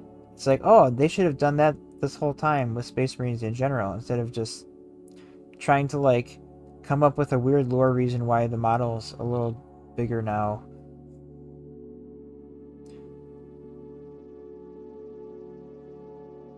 They're clearly making it up as they go, but it seems like they're also maybe listening to feedback because of what they did with the Terminators. I don't know. I want the warp spiders, but wait for refresh or print a proxy. Yeah, I have a unit of warp spiders I got from a lot of Eldar I bought a while back. They're not painted yet, so I should get those painted up before they come out with a new refresh. And then the other one is like the fire drakes. Those I don't have. But I don't want to buy any because they're horrible Games Workshop resin. Failcast. That's no good.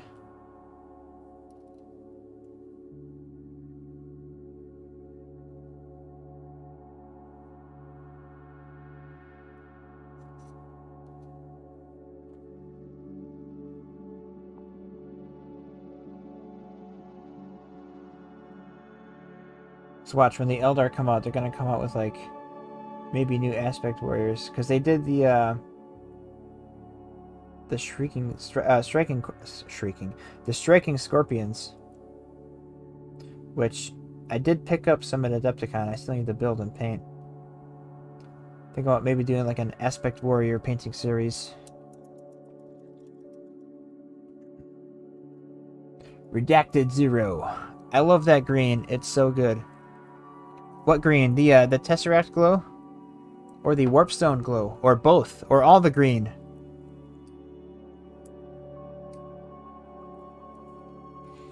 There's rumors of a Phoenix Lord for the Shining Spears. Oh. That could be neat. I have some Shining Spears, but they're the old ones. Make me want to get the new ones.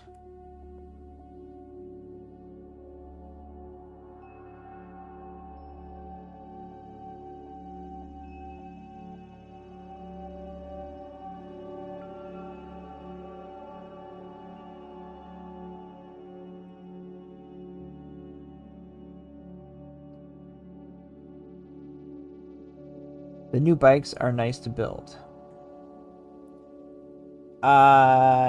Yeah, I got the Shroud Runners.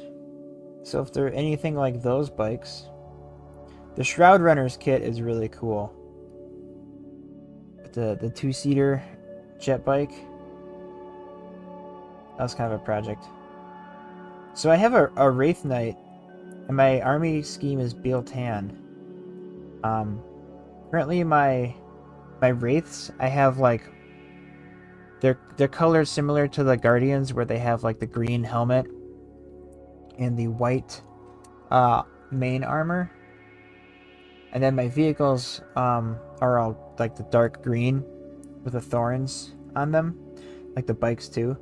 And I'm debating about maybe trying to do the reverse scheme on the Wraith Knight by making him mostly green with white as a secondary color. Or if I should make him like more white, like the rest of my Wraiths. Because I want to try to paint like the Bealtan thorns on his armor somewhere. I think that'd be really cool. And I'm trying to decide if that would look better over white versus the green. I'll have to look up some references for what other people have done. So there's so many different like variations of the pale tan, white and green scheme.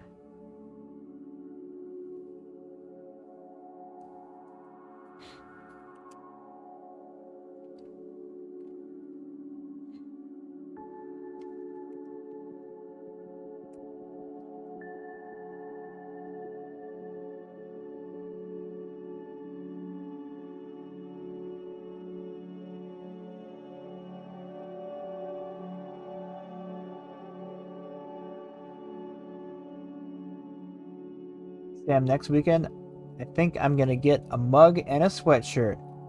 Aw, nice.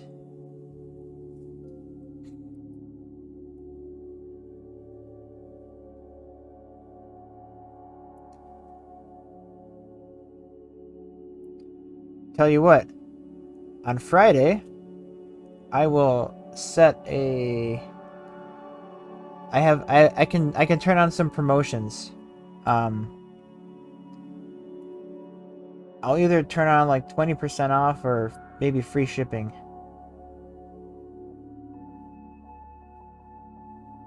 I think they're roughly about the same value. And I'll post about it. So that way any orders going in this weekend will you can use that promo code.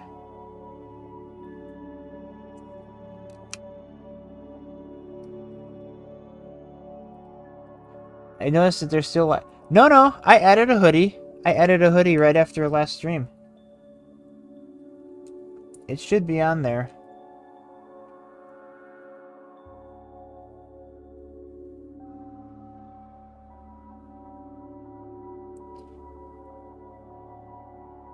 I'll double check.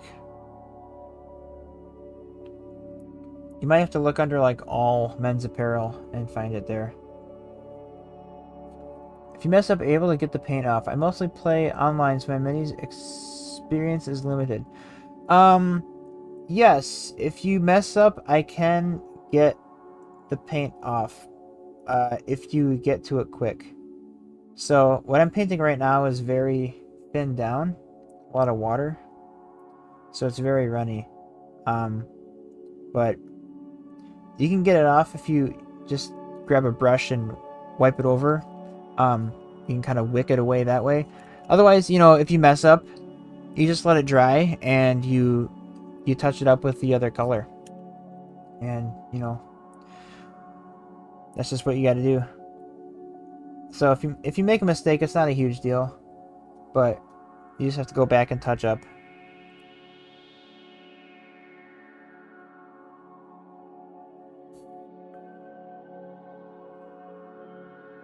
But the more you do it, the easier it is.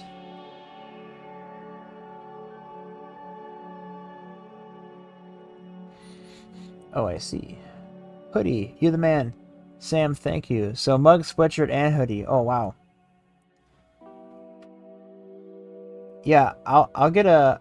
On Friday, when the new video comes out, I will post... I'll activate one of the promos that I can turn on for the swag store. They let me do so many of them throughout the year. I'll turn on a promo just for you, David, so you can save some money.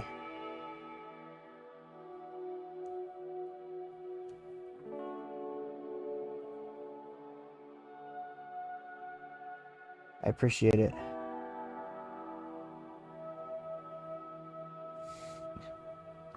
Happy dance.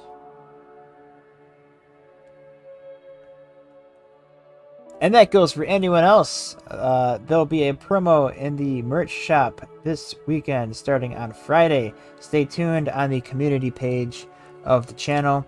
I will post there. I'll also post on our Twitter or X account, Big Nerds Wargaming. Maybe I'll also try to post it on Instagram if you follow us there. Otherwise, just know if there's a new video out, which will be on Friday, new video coming out on Friday, the sale will start then. The promo. So, Just stay tuned for that. Woot.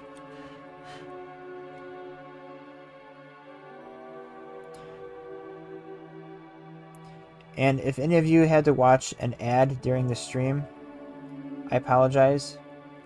I did that. I recently was able to monetize the channel, so turned on some ads so that we can get a little bit of money coming back to help support the channel. It's a very small revenue at this point, but gotta start somewhere, right? I appreciate that. Hope you don't hold it against me when challenging you to give me a Decticon next year. Of course not. Yeah, I'll happily play you at Adepticon next year if you're in town. I think that'd be neat. I'm planning on going there.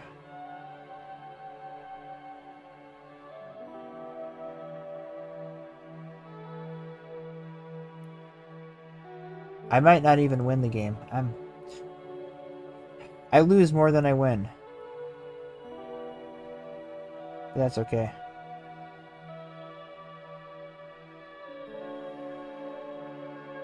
Yeah, Adepticon next year should be interesting. New location.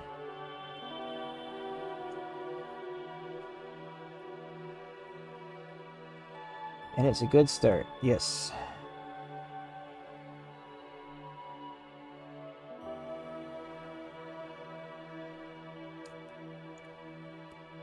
It feels a little good after we played a 2K comp list.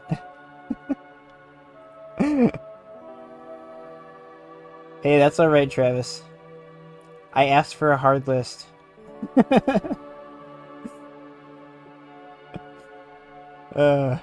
That's funny. I was prepping for a tournament, so... Which I didn't even end up going to. I was, I think I was feeling sick day of and bailed. I play guard too. Heard they're a nightmare at times. Yes.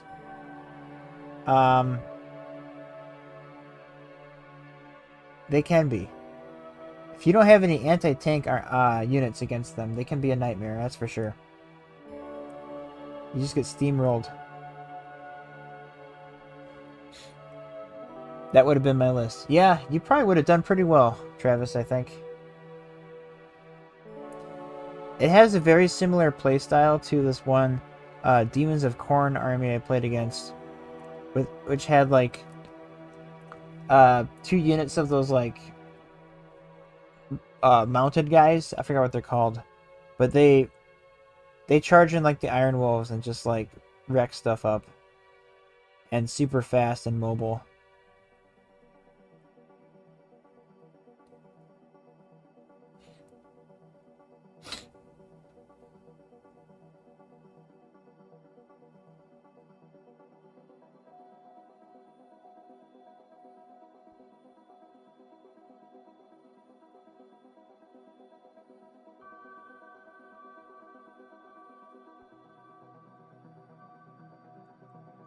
Alright, just gotta touch up on the white, and then we can do some Tesseract glow. These Necron warriors will come to life. It'll be glorious.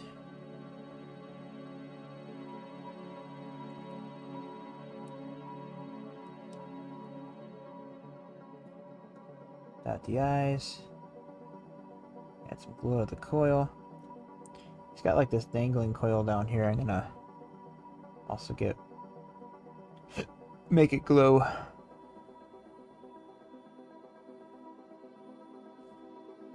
Just go back with another coat of white over these little orbs.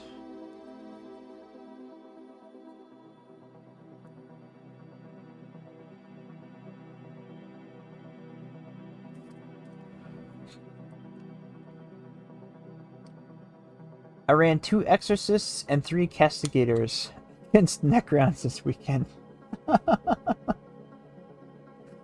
Did the Necron player have the Catan shard of the Void Dragon? If so, that would have been hilarious, because I bet you that thing would wreck that list.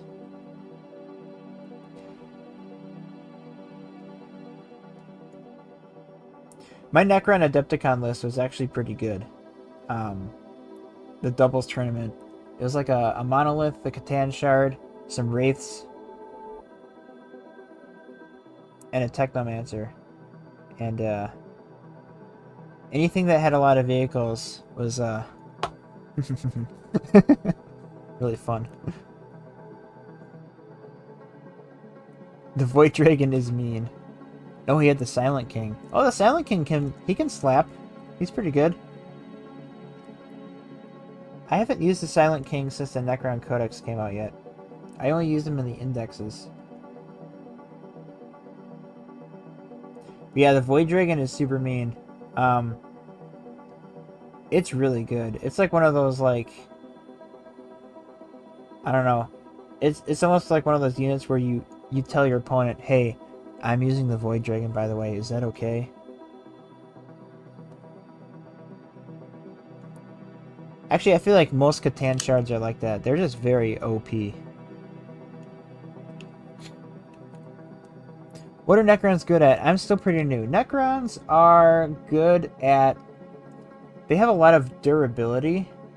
Their whole army spiel is they resurrect and come back. And they're very hard to kill. But the trade-off is they're a little slow. They're kind of on the tougher side as far as infantry goes. Kind of shooty. But they do have some good melee units as well. Yeah, I mean, Necrons are actually pretty versatile. They have a couple different playstyles. But some of their, like, big vehicles are super tough and can dish out a lot of shots. They're just kind of a little bit slower. They're fun, though. They're a fun army to play. They're a fun army to paint, too. I mean, who doesn't like Undead Space Skellymen?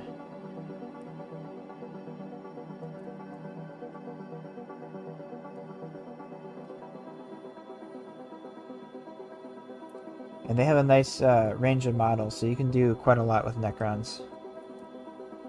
Very versatile. Heavy destroyers are scary. Yes. The Locust Heavies with the 48-inch, like, big cannon thing. Those are scary. Whenever I see those. Anything that can, like, snipe a tank from across the table is scary. I feel like they need to dial back the lethality in Warhammer a little bit.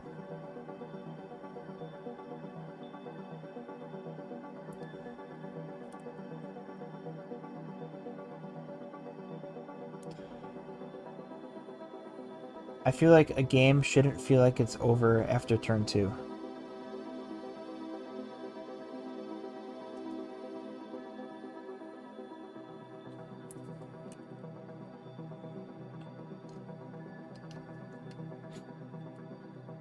It charges melee guys with Morven Val, the squad of war suits. Was not pretty. It did happen to tank shock him on the way in.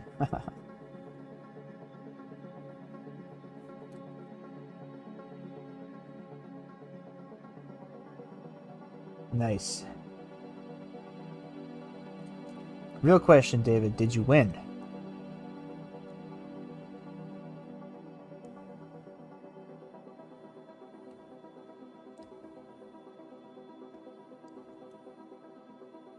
Lower the value would help with the initiative rule deciding who wins. Yes, it would. I feel like that was definitely the case in 9th edition. It's still kind of the case in 10th edition. You know, whoever gets first turn has a higher chance of winning.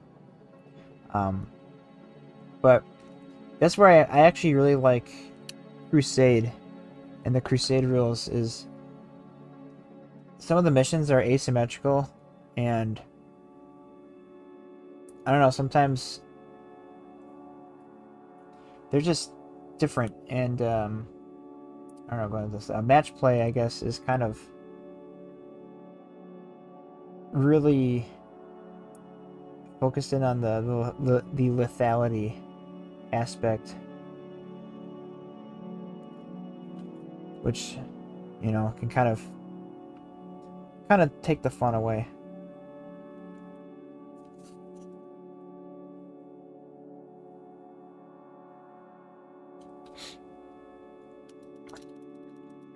I essentially have them tabled by turn 3. To your point about the games being decided so early. Yeah. They made battle lines too useless for too many factions. Yes. I agree. I think what they need to do is either make battle line cheaper or maybe make battle line more OC, like OC 3 or 4.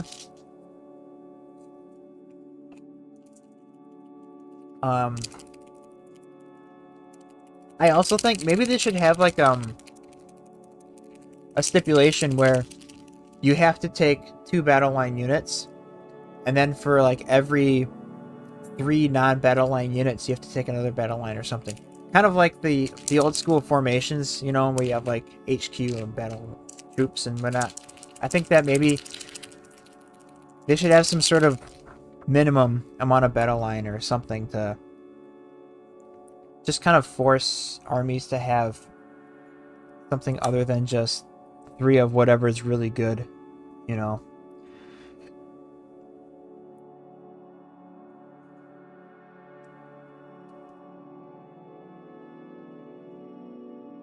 It's like when you think of these armies, you think of the battle line troops, and you don't actually ever see them on the table, which just feels weird to me.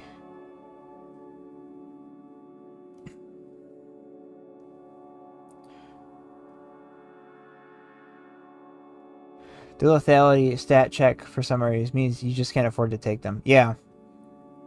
It's true. The lethality is just so high that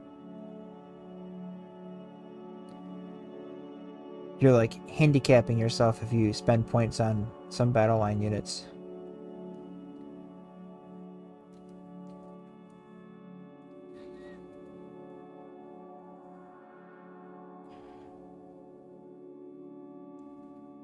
I don't know. I still try to build more well-rounded, balanced lists with battle line stuff, even though I know it's not the most optimal. I love the fluff, you know? I'm a narrative player at heart.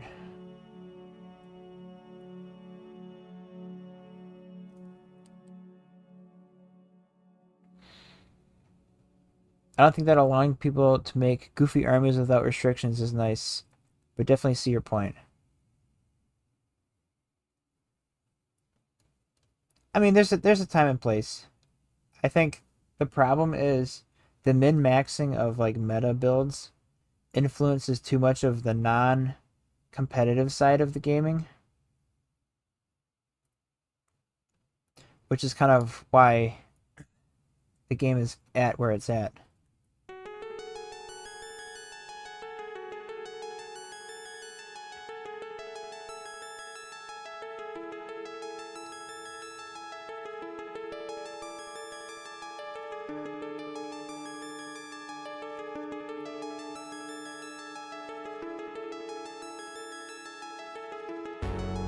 What's the point in playing a meta army if you aren't enjoying it, right? Yeah, exactly.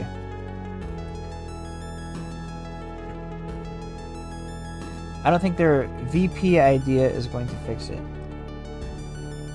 What's the VP idea?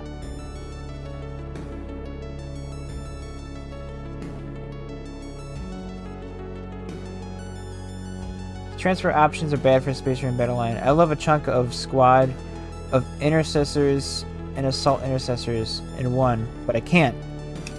Oh yeah. I would love to put intercessors in a rhino. You can put them in a drop pod, which is nice. You can't put a whole squad of intercessors in a impulsor unless you have a half squad.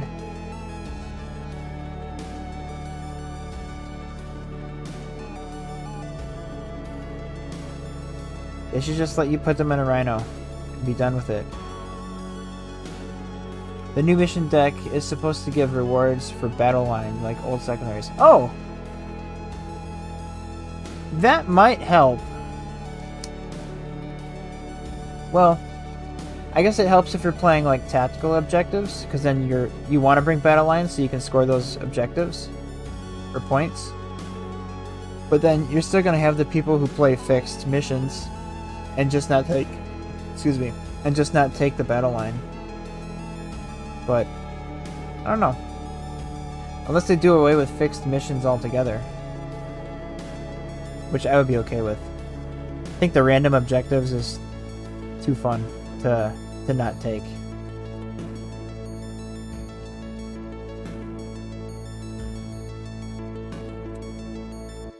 Have to have X number of battle line units and only one other squad for every second or third squad of data sheet. The other guy gets 5 victory points. The rule is baked into primary. Ah, I see. Interesting. Yeah, I'll be interested by the new mission deck. I'll have to pre-order that one too when it comes out. I do like playing the match play rules. I just try to not let it get too competitive. You know, fluffy match play is pretty fun.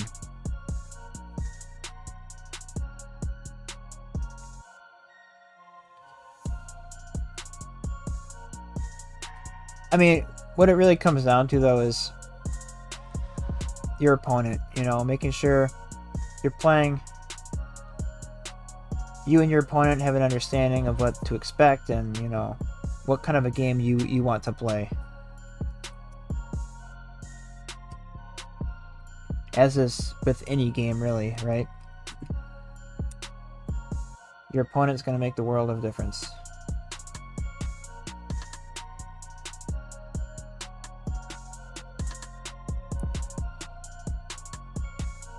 This is an interesting discussion because it's kind of a sneak preview of the video that's coming out on Friday, so I kind of don't want to say any more or I'll spoil things. So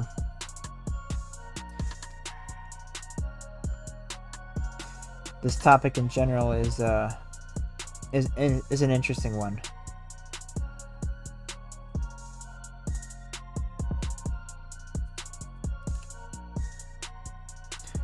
I've always been in the mind that if you put a legal unit and a legal list on the table, it's my job to figure out how to get it off said table. Yeah, I've been in that mindset too, like, well, the rules allow you to do this, but I think some stuff is just so broken and mean. I don't know. I think in general, yes, that is true. I think there are exceptions to that, though, because some stuff is just really hard to deal with.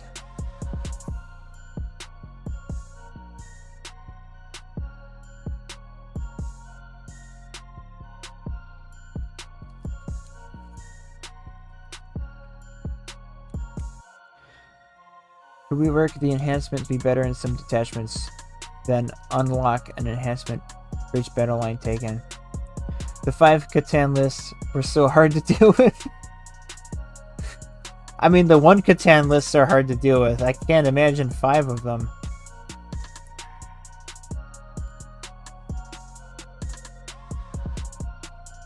Even in a competitive tournament, it's like, sorry about this 5 Catan list I have here.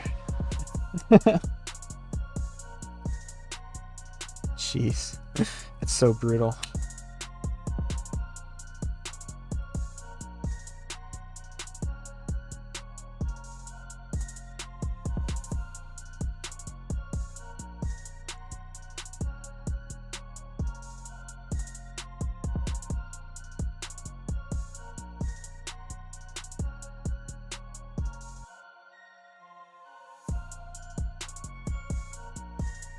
This is my last warrior, guys. Just gotta finish up the bases. And then we got a squad of 20. Ready for action! Sorry about my wolf jail. I forgive you. I was tempted to change my mind when a guy dropped Angron and a Lord of Skulls on the table. Oh, that's just mean. And it was like a 2,000 point game, right? I could see maybe that in a 3,000 point game, where I feel like at 3,000 points, that's when things are supposed to get silly, you know? What's the most wild thing you can throw at your opponent? That's when you bust out the big Forge World. 1,500 points! Oh, that's rough. That's rough. That's very mean.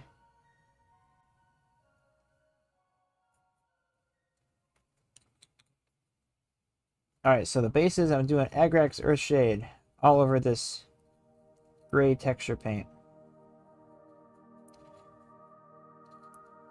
So I tried to not do bases with just the texture paint. I always do a wash and then a dry brush. And that adds just so much to the look. It's pretty easy to do too.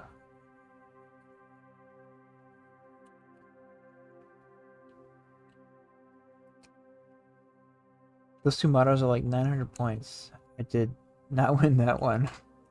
Yeah, he had 2, maybe 3 other units. That's wild.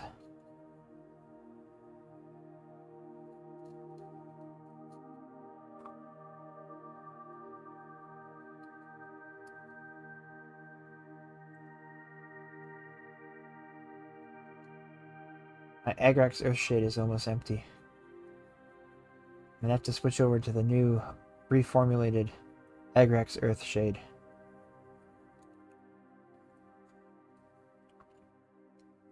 Sad. What's the current meta anyways? Orcs?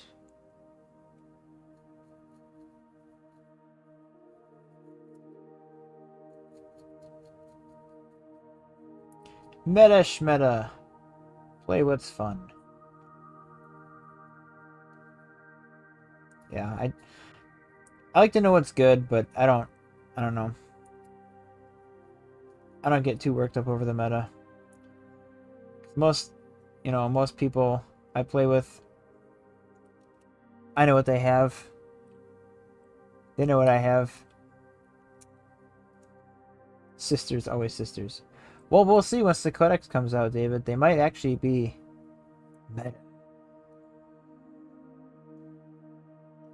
Necrons are still pretty good. They're doing pretty well this edition. I know that.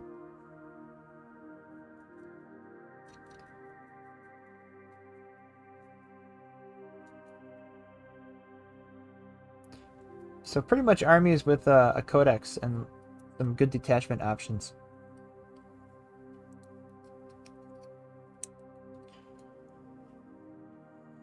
Although, I shouldn't say that because Tyranids, I think, could use a little bit of a help.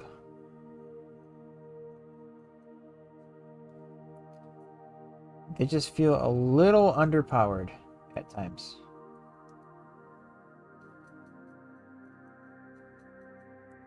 And I don't know how to fix that. Maybe just lowering their points overall so you can take more of them. I'll be at my local game store Saturday with money in hand. Nice. The pre-order goes up, right? It's not the release this Saturday. I get confused. And then the pre-order is Saturday, and then the ships in, what, a week or 2 weeks? I can't remember if it's a 2-week pre-order or not. Yeah, pre-order the 8th, live in store 22nd. Okay.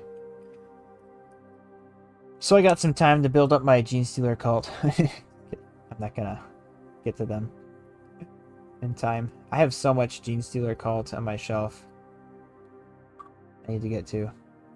But I'm trying to work through my Necron backlog. There's just so many things.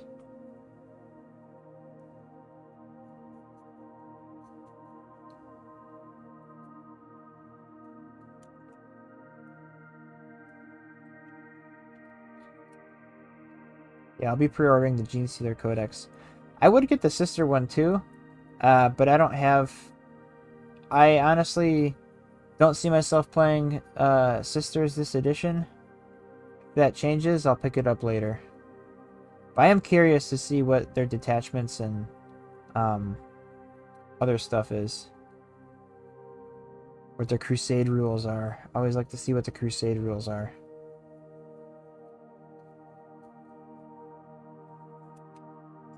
There's always some really cool stuff for armies, I feel like, with crusade.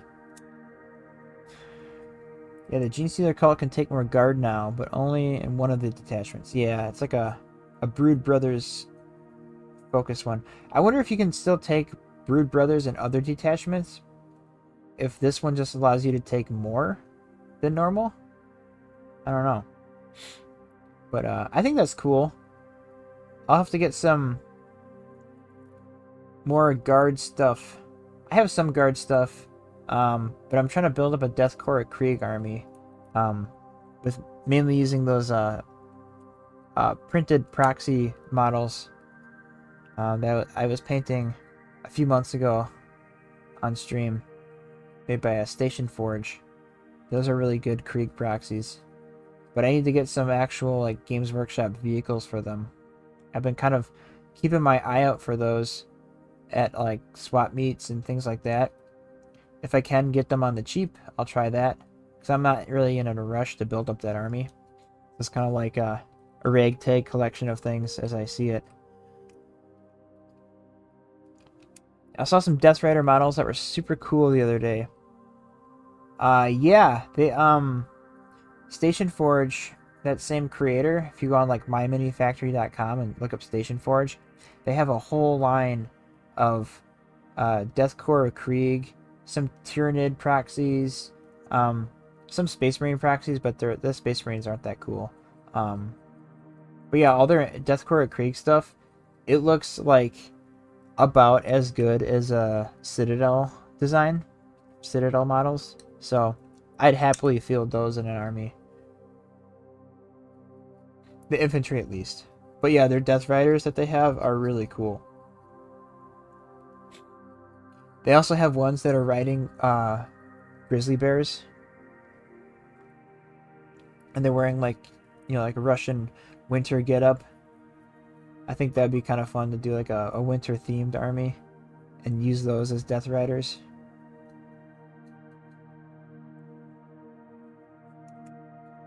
There's just so much variety with models now these days. Kislev, yeah! Essentially.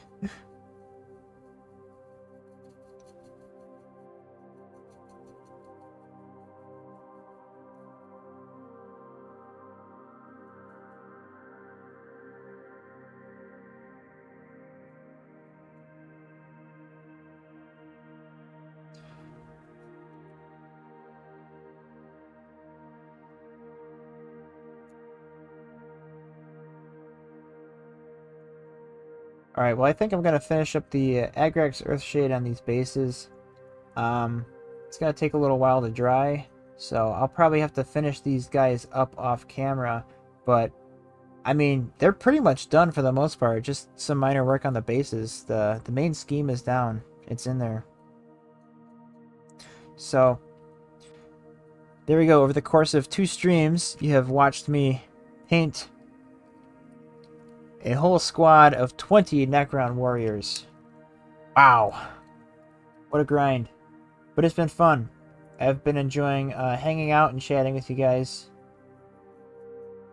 Talking movies, TV shows, Warhammer, painting. All that good stuff. So I gotta figure out what I'm gonna paint next week. We could keep the Necron train rolling, or we could pivot and paint something else. I got some Space Marines. I got some Eldar. Yeah, I'll see what I'm feeling. I might even paint some more terrain. I don't know. I'll have something to paint next week though, so stay tuned for that. And then lastly, just one last reminder, we have a new video coming out on Friday morning, so be on the lookout for that.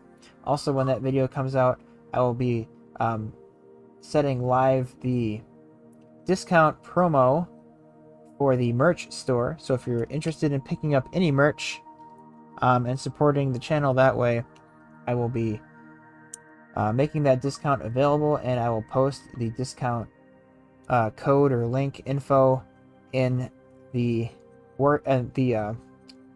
channel YouTube community chat.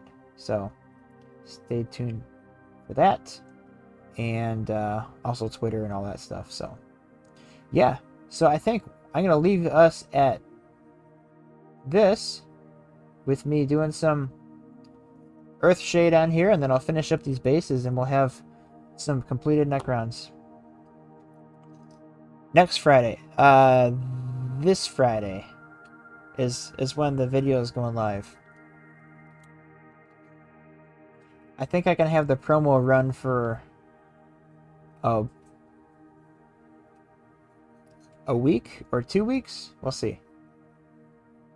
I think I can have it run for 2 weeks.